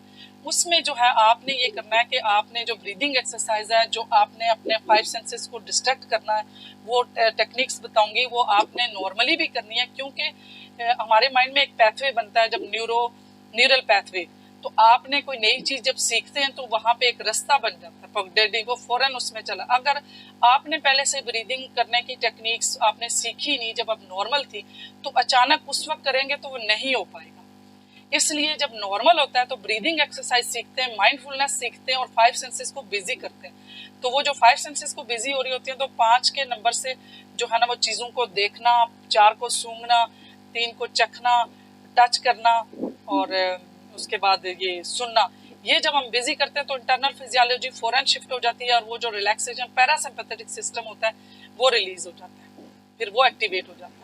जब हम डीप ब्रीदिंग करते हैं ना तो उसमें पैरासिम्पैथेटिक एक्टिवेट करते हैं, तो उस वक्त हमारा पहले क्या सिंपैथेटिक सिस्टम एक्टिवेट हुआ है, तो हमने पैरासिम्पैथेटिक एक्टिवेट करना है जब हम डीप ब्रीदिंग करेंगे।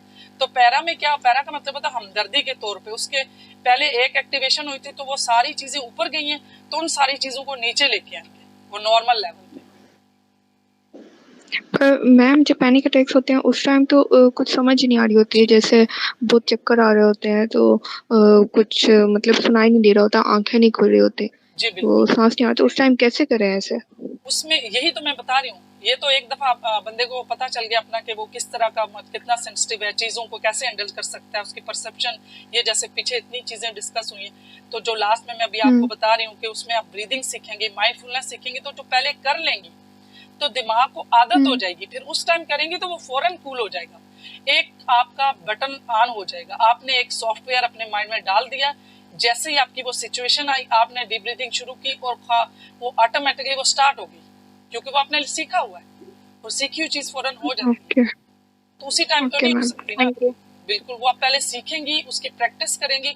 असल में चीज यही होती है, हम सब शॉर्टकट्स चाहते हैं, हम चाहते हैं जब होगा ना उसी वक्त, फिर अप्लाई नहीं होता, हम कहते हैं ये देखो इनकी बातें तो काम ही नहीं आई, लेकिन आप उसको पहले दिमाग में उसका रास्ता तो बनाएं, उसकी जगह बनाएं, उसका एक सॉफ्टवेयर इंस्टॉल कर प्रोग्राम कर दें और प्रोग्राम करेंगे, जब दोबारा ऐसे होगा तो फौरन काम कर लेगा। Okay ma'am, thank you. Cardiovascular में ये हमें बता रही थी, इसमें ये वही हार्ट रेट ज्यादा हो जाता है, stronger contraction of heart muscle हो जाते हैं, ब्लड वेसल्स जो ना जो ब्लड को डायरेक्ट करते हैं लार्जर मसल्स को, उनको वो डायलेट कर देता है, ब्लड की अमाउंट जो पंपिंग है वो ज़्यादा हो जाती है, और रिपीटेड एक्यूट जो स्ट्रेस जो है वो बाद में क्या करता है, इन्फ्लेमेशन करता है, अगर बार बार, अच्छा जो स्ट्रेस है ना, स्ट्रेस में इन्फ्लेमेशन भी बढ़ती है, और बॉडी में ये माशाल्लाह ये डॉक्टर साहब इनको ये चीज़ें पता है कि ये देखें स्ट्रेस बढ़ता है कोरोनरी आर्टरीज को, और वैसे भी स्ट्रेस जो है ना वो की वजह से इन्फ्लामेशन होती है बॉडी में, जिसमें टी सेल्स और दूसरे जो है ना ये डीप लेवल का, और ज़ाहिर इतना टाइम नहीं है तो मतलब इतनी डीपली चीज़ें डिस्कस करें, थोड़ा बहुत ज़्यादा आइडिया हो जाए कि ये हमारे बॉडी के अंदर ये सिस्टम में ये चेंज आता है, तो हम खुद को उस चेंज में ना लेके, और स्पेशली दूसरों की बातों से, दूसरों की वजह से अपने अंदर जो ना अपनी फिजियोलॉजी को हम जो है ना चेंज ना करें। एंडोक्राइन सिस्टम में जैसे पहले मैंने बताया कि जब बॉडी स्ट्रेस होती है तो ब्रेन सिग्नल भेजता है हाइपोथैलेमस से एड्रिनल कॉर्टेक्स को, ये मैं पहले बता चुकी हूँ। फिर ये लिवर में क्या होता है कि कॉर्टिसोल और एपिनेफ्रिन और एड्रिनलिन जो है ना वो रिलीज होती है, और वहाँ से ग्लूकोज पैदा होता है, और ब्लड में वो जो ग्लूकोज है वो ज़्यादा भेजते हैं ताकि जो है ना फाइट फ्लाइट का जो प्रोसेस है वो पूरा हो सके। फिर गैस्ट्रोइंटेस्टाइनल सिस्टम में क्या होता है, एसोफेगस में जो इसी तरीके से खाना नहीं खाया जाएगा, गले से नहीं उतरेगा, फिर मुश्किल हो जाती है। कुछ लोग ज़्यादा अल्कोहल मतलब सिगरेट पीते हैं और इस तरह चाय वगैरह पीते हैं, तो उसके जब बार बार ज़्यादा अरसे तक जो है ना स्ट्रेस रहेगा तो उनमें क्या होना शुरू हो जाएगा, हार्टबर्न, दिल की जलन, जो जिनको रिगर्ज होने लग, रिगर्ज होता है, ये एसोफेगस में जो एसिड है वो वापस आने लगता है। स्टमक में क्या होता है, बटरफ्लाइज, एकदम से वो ऐसे नोजिया फील होना शुरू हो जाता है जो स्ट्रेस में होते हैं, और उसमें बाजू का कुछ लोगों को वॉमिट भी होती है। डाइजेशन जो है वो प्रॉपर नहीं होती, फिर अब्जॉर्ब नहीं होता, और जो फूड है वो ज़ाहिर है उसमें जो मैंने पहले बताया था कि उसमें ब्लड सप्लाई जो है ना स्टमक की तरफ से रिट्रीव हो जाती है, वो वहाँ कम हो जाती है, तो या तो लोगों को, कुछ लोगों को स्ट्रेस की वजह से डायरिया रहता है, और कुछ लोगों को जो है ना वो मोशन होते हैं, कुछ को कॉन्स्टिपेशन होता है।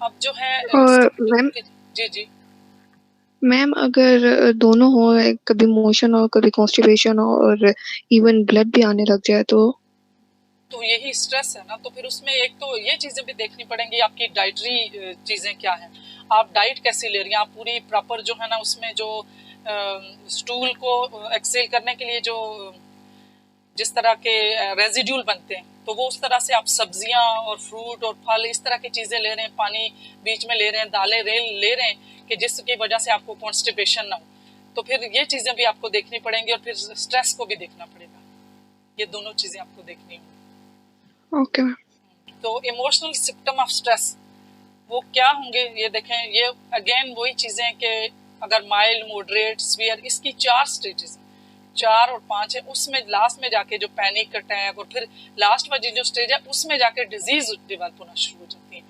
तो इसमें यह क्या है कि पहले शुरू में क्या होगा, जल्दी एकदम से फ्रस्ट्रेशन हो गई, एकदम से बेचैनी शुरू हो गई, मूड चेंज हो गया, या फिर बहुत ज़्यादा ओवरवेल्म हो गए, फिर दूसरा जो है ना अपने आप को रिलैक्स नहीं कर पा रहे, अपने माइंड को रिलैक्स नहीं कर सकते, फिर लो एस्टीम, सेल्फ एस्टीम हो सकती है, उसमें डिप्रेशन हो सकता है, फिर बहुत दूसरों को अवॉइड करना, फिर जो हैबिट्स अपनी हैं कुछ ना कुछ उसमें चेंज फील होना शुरू हो जाता है, ये इमोशनल है।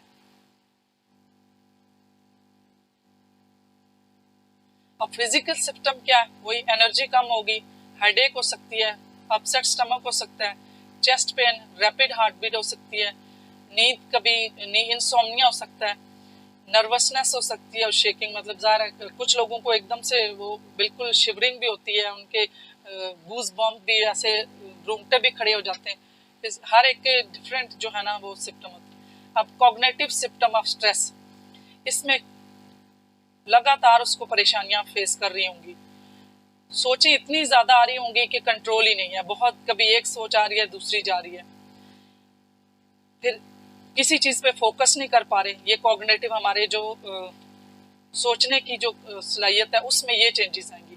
जजमेंट, पुअर जजमेंट हो जाएगी, चीज़ों के डिसीजन और चीज़ों को समझना मुश्किल हो जाएगा, फैसले करने मुश्किल हो जाएंगे।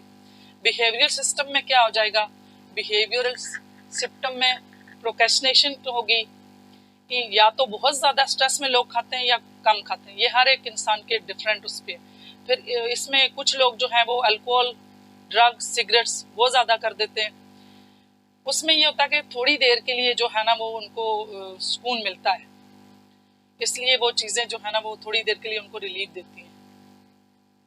कुछ लोग नेल बाइटिंग करते हैं, कुछ लोग फिजिटिंग करते हैं, कुछ लोग कोई ना कोई जो मूवमेंट कर रहे होते हैं, ये सारी चीज़ें सिम्टम, उससे पता चलता है कि इस बंदे को अभी स्ट्रेस हो रहा है।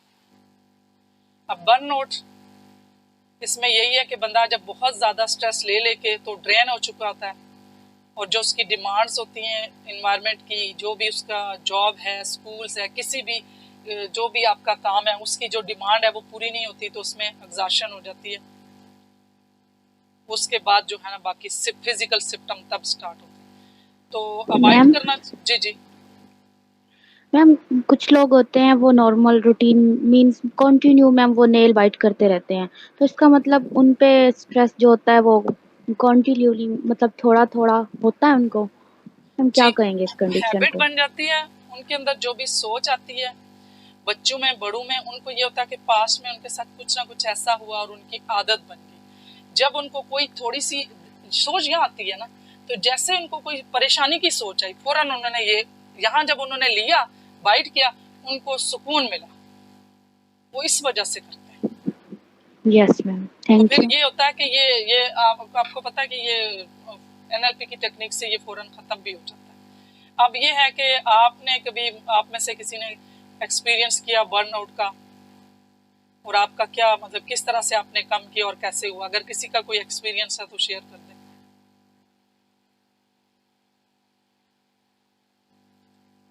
अगर नहीं है तो फिर आगे चलते हैं। अब जो हमने इसके साथ कैसे डील कैसे करना है, कोपिंग मैकेनिज्म।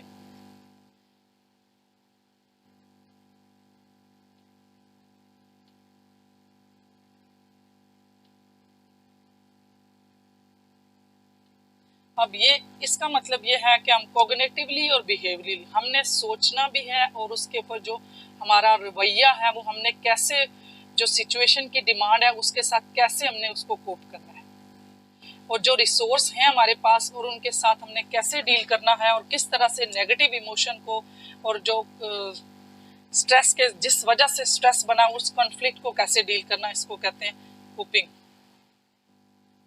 अब इंपॉर्टेंस ऑफ कोपिंग क्या है?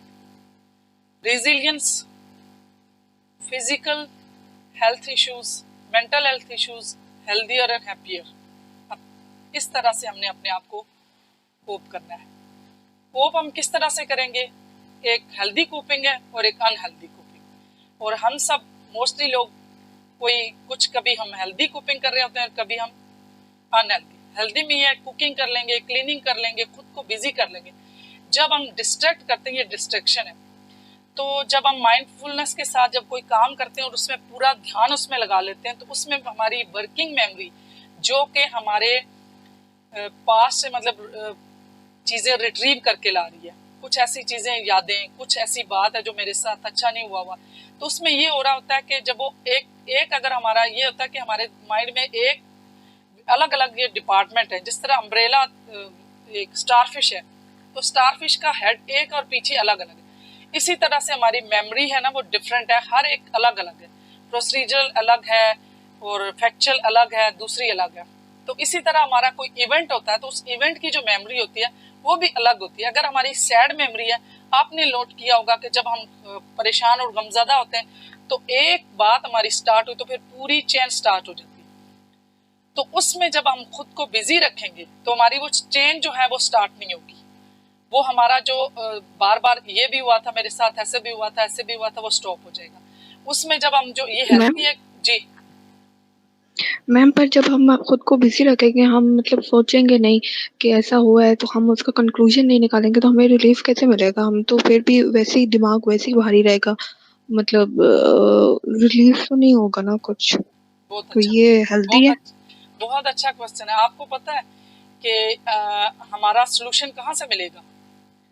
सोल्यूशन हमारे सबकॉन्शियस से मिलेगा। और जब हम अपने आप को एक चीज़ को लेट गो करेंगे ना, तो खुद ब खुद हमें इंट्यूशन और हमारे सबकॉन्शियस से सब चीज़ों का सोल्यूशन भी मिलेगा। जब हम ओवर थिंकिंग करते रहेंगे तो हमारी ब्रेन की फ्रीक्वेंसी ज़्यादा होंगी। हम सबकॉन्शियसली कब होते हैं? जब हमारी ब्रेन की फ्रीक्वेंसी कम होती है, जब हमारी सोचें पर डे 40,000 से 80,000 तक चलती हैं, जो कि यूजलेस हैं। 50% यूजलेस हैं और 48-45% कुछ हमारी थोड़े बहुत किसी काम की। और वो भी कौन सी होती हैं? जो 45% होती हैं वो होती हैं हमारी पास्ट की और फ्यूचर की सोचिए। अब देखें हमने रहना किस में, प्रेजेंट में रहना है। पास्ट को हम कैच कर सकते हैं, पास्ट का हम एक ही सोल्यूशन ले सकते हैं कि पास्ट में से कोई अच्छी चीज़ लें, उसके मीनिंग अच्छे डालें, उसके में से कोई लेसन ले लें। और फ्यूचर तो हमारे कंट्रोल में नहीं है, उसका हमने सोच के हम उसकी प्लानिंग कर सकते हैं। हमने जब एक दफ़ा प्लानिंग की तो एक दफ़ा हमने उसके ऊपर फोकस होकर काम किया। अब उसके लिए वरीड होना वो एंग्जाइटी है। तो इस तरह से आपने जो कहा कि हम सोचेंगे नहीं तो कंक्लूजन पे कैसे पहुंचेंगे, तो उसमें तो हम ओवर थिंकिंग कर रहे हैं ना। एक चीज़ का हमने प्रॉपर तरीके से सोल्यूशन निकाला और उसके एक प्रॉपर वे देखा कि इसके ये जो है ना डूज, मतलब इसके लिए ये बेनिफिट्स हैं और ये लॉस हैं, तो वो सारी चीज़ें देख के हमने उसको छोड़ दिया। अब अगर बार बार सोचते रहेंगे तो स्ट्रेस होगा ना। तो जो हमारा एक प्रॉपर हमारे अपने माइंड में बड़े बड़े विजडम हैं, डॉक्टर्स हैं, हर तरह की स्पिरिचुअल हीलिंग है, ये हमें अपने आप को जाना ही नहीं है। तो जब हम खुद को जानेंगे तो हमारे सबकॉन्शियस से सब चीज़ें हम खुद इंट्यूशन आती है, खुद जवाब मिल जाता है। कॉन्शियसली तो जाहिर है बंदा ओवर थिंक ही कर सकता है, बार बार सोच रहा है, यही हो सकता है। तो इन सारी चीज़ों में जो है ना इंसान बिजी होता है, माइंडफुलनेस होती है, अटेंशन शिफ्ट होती है, तो उसमें जो स्ट्रेस वाली फिजियोलॉजी है वो ख़त्म हो जाती है।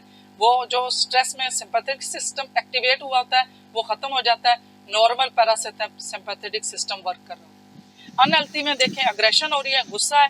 अब गुस्सा भी है तो अगर उस वक्त तो निकाल तो दिया, उसके बाद रिग्रेट कितना होता है। रिग्रेट सबसे मतलब डेंजरस चीज़ है हेल्थ के लिए।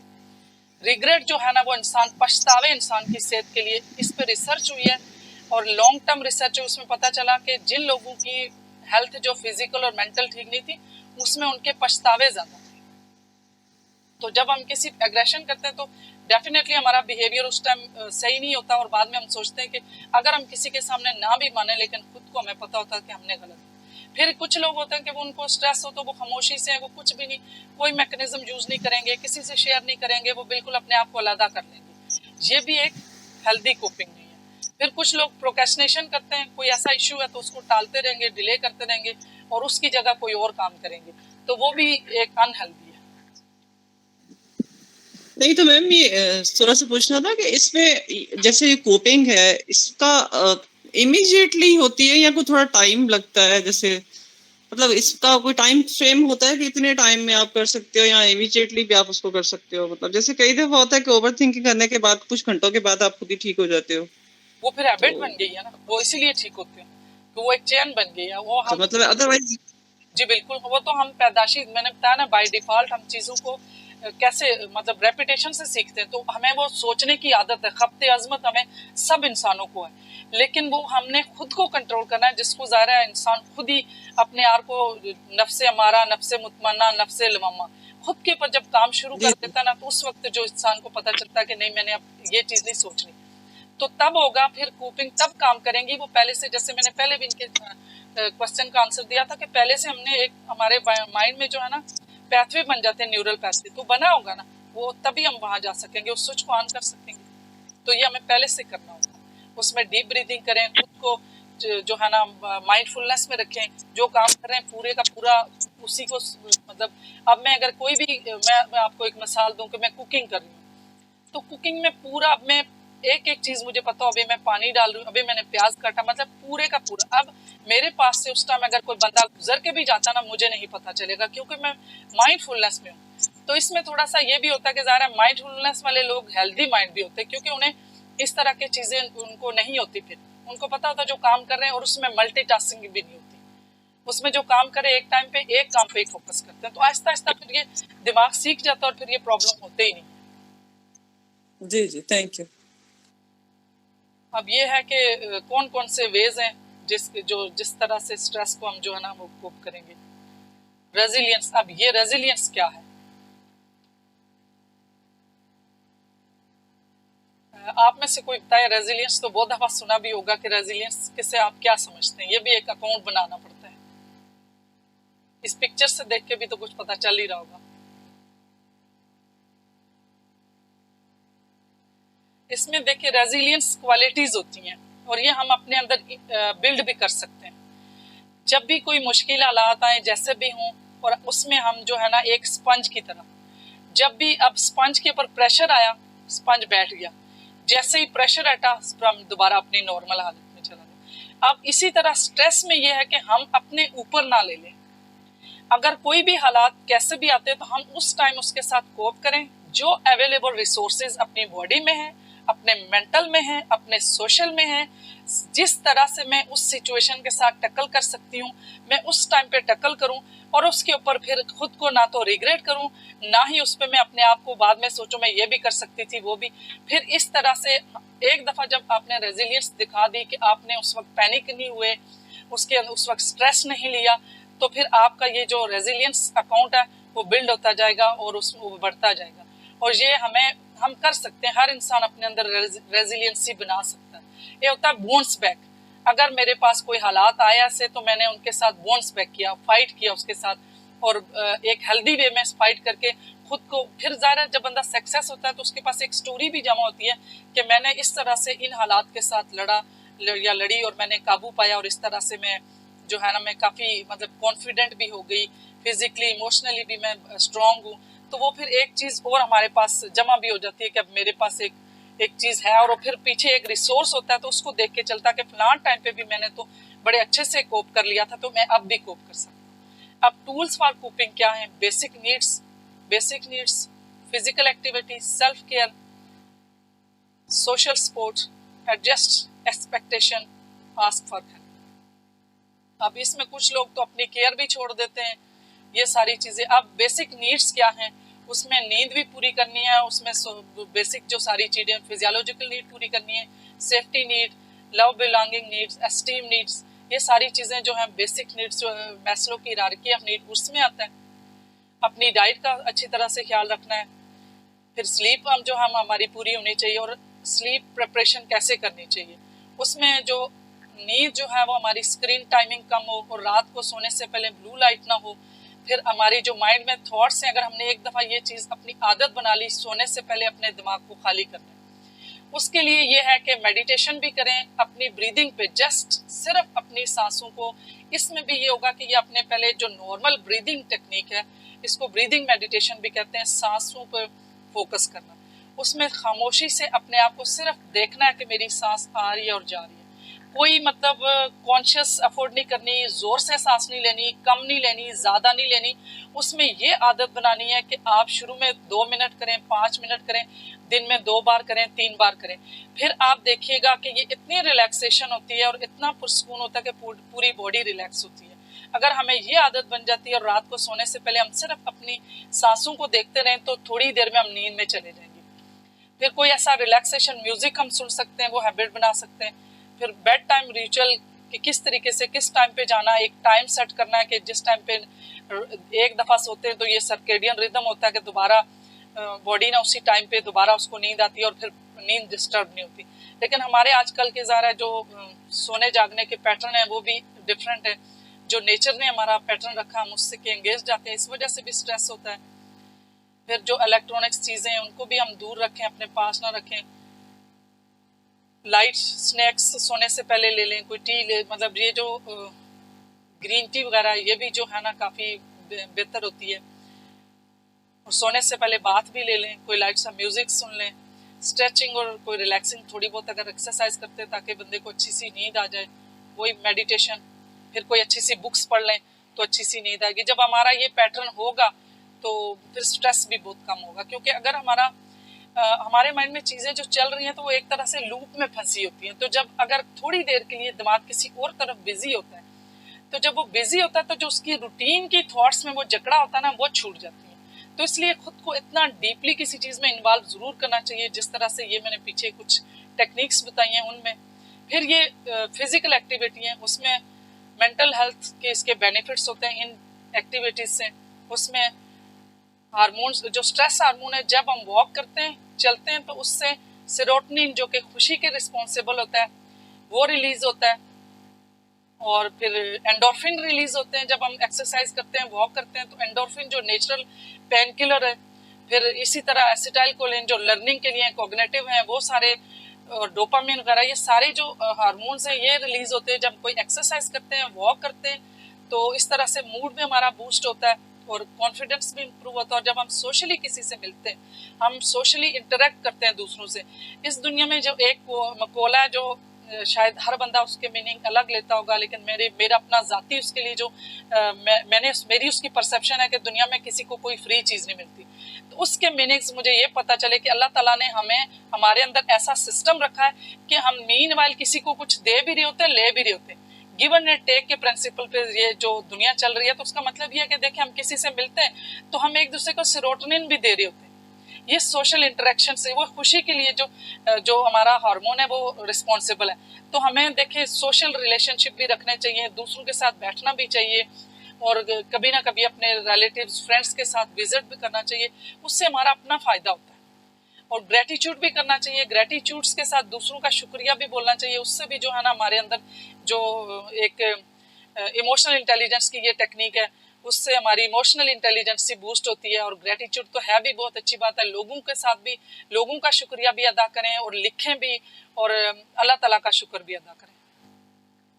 अब सेल्फ केयर है कि अपने आप को कैसे, अपने आप को रिलैक्स करना, अपनी केयर करनी है, क्योंकि इसमें भी जब हम कपड़े चेंज करते हैं, ड्रेस चेंज करते हैं, बाथ लेते हैं, उससे भी ये होता है कि एंग्जाइटी कम होती है। ये भी रिसर्च है।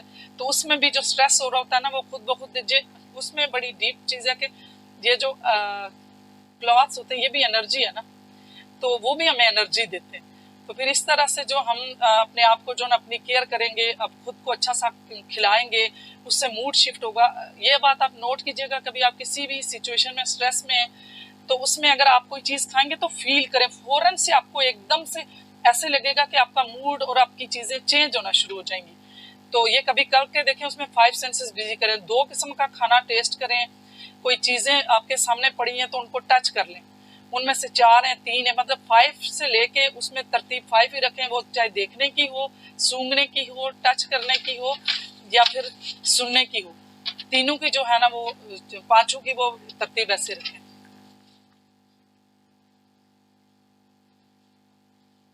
और ये शॉर्ट टर्म स्ट्रेटजीज हैं, वही गाइडेड मेडिटेशन जो मैंने पहले सारी चीज़ें बताई हैं, वॉक, म्यूज़िक, ये सारी चीज़ें वही हैं। और हर बंदा अपना एक यूनिक होता है। हो सकता है कि कोई ऐसा स्ट्रेस मेरे लिए वो स्ट्रेस और दूसरे के लिए ना हो, क्योंकि हर बंदे की, जैसे मैंने पहले बताया कि वो परसेप्शन पे है, एजेंसी थिंकिंग है कि उसकी सेल्फ एस्टीम कैसे है, वो अपने आप को कैसे समझता है। जैसे कोई एक बंदा है, वो उसको अगर काम पड़ता है तो वो फ़ौरन से सोचेगा, अब मैं एयरपोर्ट पे है, वो कहेगा आज तो जहाज क्रैश ही ना हो जाए। अब उसकी जो एजेंसी थिंकिंग है वो पेसिमिस्टिक है। कोई दूसरा पर्सन है, वो कहेगा नहीं इंशाल्लाह आज तो मैं पहुंच जाऊंगा और बहुत अच्छा होगा। इसी तरह कोई अगर ड्राइविंग कर रहा है फर्स्ट टाइम, तो वो कहेगा कि अगर वो उसकी एजेंसी थिंकिंग जो है वो ठीक है, वो उसको अपने ऊपर ट्रस्ट है, उसकी सेल्फ एस्टीम अच्छी है, तो कहेगा कि मैं नहीं इंशाल्लाह मैं आज ड्राइविंग भी करूंगा और वापस से प्रॉपर तरीके से पहुंच भी जाऊंगा। तो उसकी जो एक्सपेक्टेशन है अपने से और अपने बारे में जो बिलीफ सिस्टम है, वो फिर वो उससे वो होके आ जाएगा, वो जो है ना वो पूरा होके वापस आएगा। अब ये सारी जो टेक्निक से मिलके काम करेंगी। और अब ये जो पीछे मैं सारा बताती रही हूँ, वो ये चीज़ है कि अपनी 5 सेंसेस को स्ट्रेस रिलीव करने के लिए कैसे यूज करेंगे। कुछ देख लें, कुछ सुन लें, कुछ स्मेल कर लें, कुछ टेस्ट कर लें, कुछ टच कर लें, और मूवमेंट।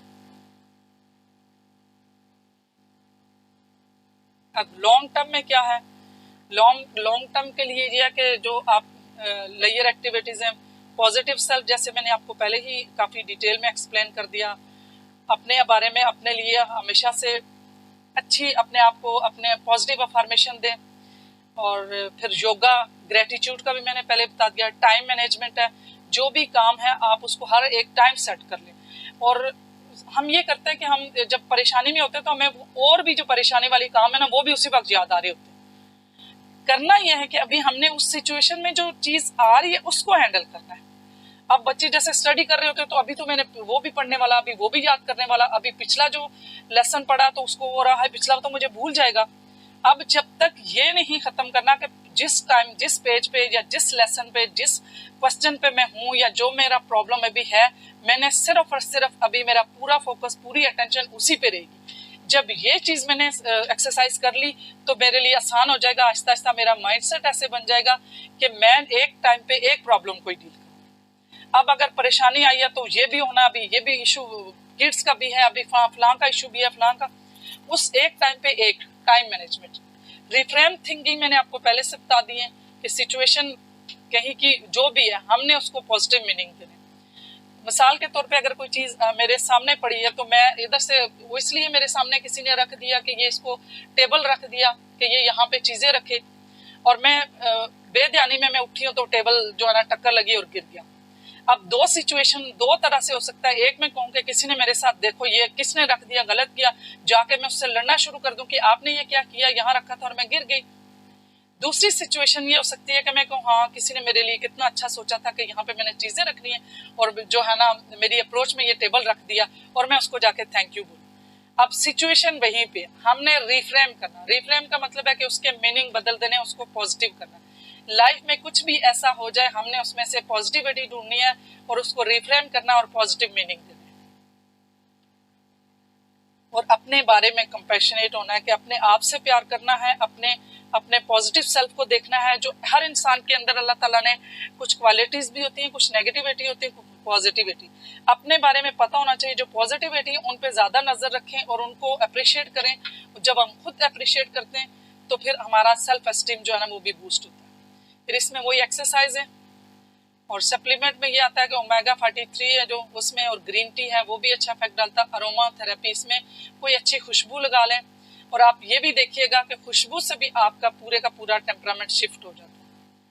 कोई कैंडल्स है, फिर ये डिफरेंट जो है ना खुशबू के नाम है, तो हर इंसान को कौन सी खुशबू मतलब सूट करती है, अच्छी लगती है, बेहतर लगती है, वो उसके लिए। फिर जो कैफीन है, कैफीन जो है ना वो स्टिमुलेट करती है क्रिटिकल माइंड को, और क्रिटिकल माइंड क्या करता है, सवालात करता है। और स्ट्रेस किस वजह से होता है, वही ओवर थिंकिंग, बहुत सी चीज़ों के ऊपर बहुत सोचना। फिर वही राइट डाउन करें जो चीज़ें, उनको लिखें और उसमें से फिर सोल्यूशन की तरफ जाएं। बबल गम जो है, च्युइंगम है, वो भी कर सकते हैं, वो भी उससे भी जो होता है माइंड शिफ्ट होता है। ये जो पहले भी मैं बता चुकी हूँ कि अपनी फैमिली और फ्रेंड्स के साथ जो है ना टाइम गुजारें।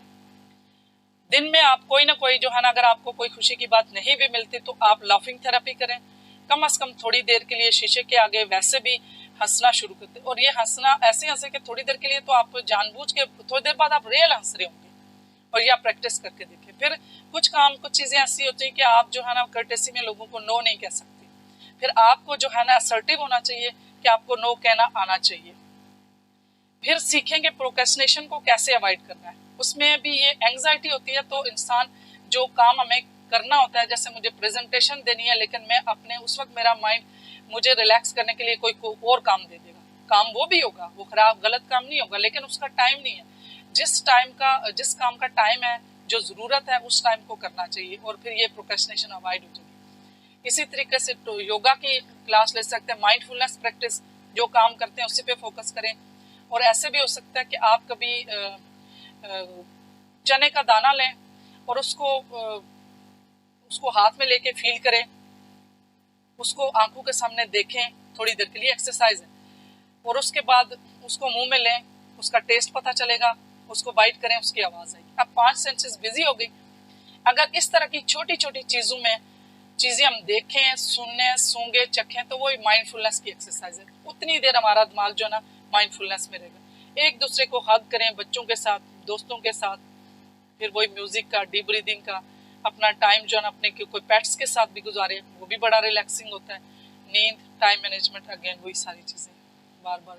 सोशल सपोर्ट, ये भी पहले भी बता चुकी हूँ, सोशल सपोर्ट बहुत ज़रूरी है। और जब कभी ज़रा अकेले कुछ चीज़ें हैंडल नहीं होती तो हमें हेल्प लेनी चाहिए दोस्तों से, रिश्तेदारों से, तो वो हमारे लिए बड़ी अच्छी चीज़ें होती हैं। और कोई भी ऐसी एडवर्स सिचुएशन हमारी हो तो उसमें जो होता है कि जैसे अपने रिलेटिव होते हैं, हमें छोटे छोटे इश्यूज़ पे हम कहते हैं हम किसी को तकलीफ़ नहीं देते, तो रिलेशनशिप में जो है हमारा होता है ना, वो इसलिए होता है कि हम उनको भी टाइम दें, उनकी केयर करें, फिर जब हमें ज़रूरत हो तो हमें भी उनकी जो है ना केयर मिले। एडजस्ट एक्सपेक्टेशन, अब हमारी एक्सपेक्टेशन कुछ और होती है और रियलिटी कुछ और होती है। अब जब हम गोल सेट करते हैं तो हम उसमें वही शुड वाला हिसाब होता है, हम कभी बीच में जो उसके कंफाउंड वेरिएशन होते हैं, वो और फैक्टर्स होते हैं जो कि वेरिएशन लाते हैं, उनको हम बीच में नहीं देखते। क्योंकि कोई और किसी की अगर लाइट चली गई, ये भी तो एक फैक्टर था, लेकिन हमने एक्सपेक्ट किया हुआ है कि ये पूरे का पूरा काम ऐसे होना है। अब लाइट चली गई है, ये अनएक्सपेक्टेड था। तो ऐसी चीज़ें हम बीच में एक्सपेक्ट ज़रूर करें जिस वजह से जो हमारा जो स्ट्रेस क्रिएट ना हो। अगर हम रियलिटी को एक्सेप्ट कर लेते हैं तो फिर हमें स्ट्रेस उसमें भी नहीं होता। रियलिटी में हमने सोचा सीधा सीधा होगा, देखें बीच में जलेबियाँ निकल आती हैं, प्रॉब्लम होते हैं, तो उसको भी हमारा दिमाग एक्सेप्ट नहीं करता। ये आस्क फॉर अपने दोस्तों से, रिश्तेदारों से, ये सारे प्रेशर्स के लिए हमें दूसरों से भी पूछना चाहिए ताकि हमें कुछ मुश्किल में ना कोप करें। फिर रिक्रेशन एक्टिविटीज़ हैं, हमें जो है ना ब्रेक लेनी चाहिए किसी भी मतलब जॉब से हैं, किसी तरह से जो भी किसी तरह के भी स्ट्रेस हैं। हमें फैमिली ट्रिप्स, हमें जो ग्रुप ट्रिप्स जॉब की तरफ से, इस तरह से कहीं ना कहीं हमें नेचर के पास जाना चाहिए। वहाँ से नेचर भी हमें जो कॉस्मिक एनर्जी है वो भी मिलती है और हमें जो हमारे स्ट्रेस जो बर्न आउट हुए थे वो भी कम होते हैं। अब मेरे ख्याल से कोई क्वेश्चन हो तो बता दें। कोशिश तो मैंने काफ़ी की है कि आपको एक एक चीज़ जो है ना प्रैक्टिकल वे में और आप इसको सीख के जाएं और अप्लाई करें। तो फिर भी अगर कोई चीज़ है तो मैं आपके लिए जो भी सवाल है तो इंशाल्लाह मैं अपने बेस्ट लेवल पे जवाब दूँ।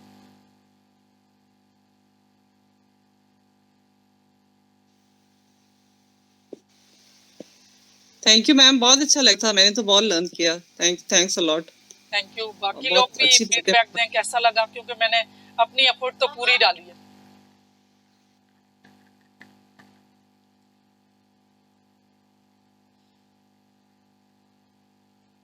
चलें ठीक है, थैंक यू।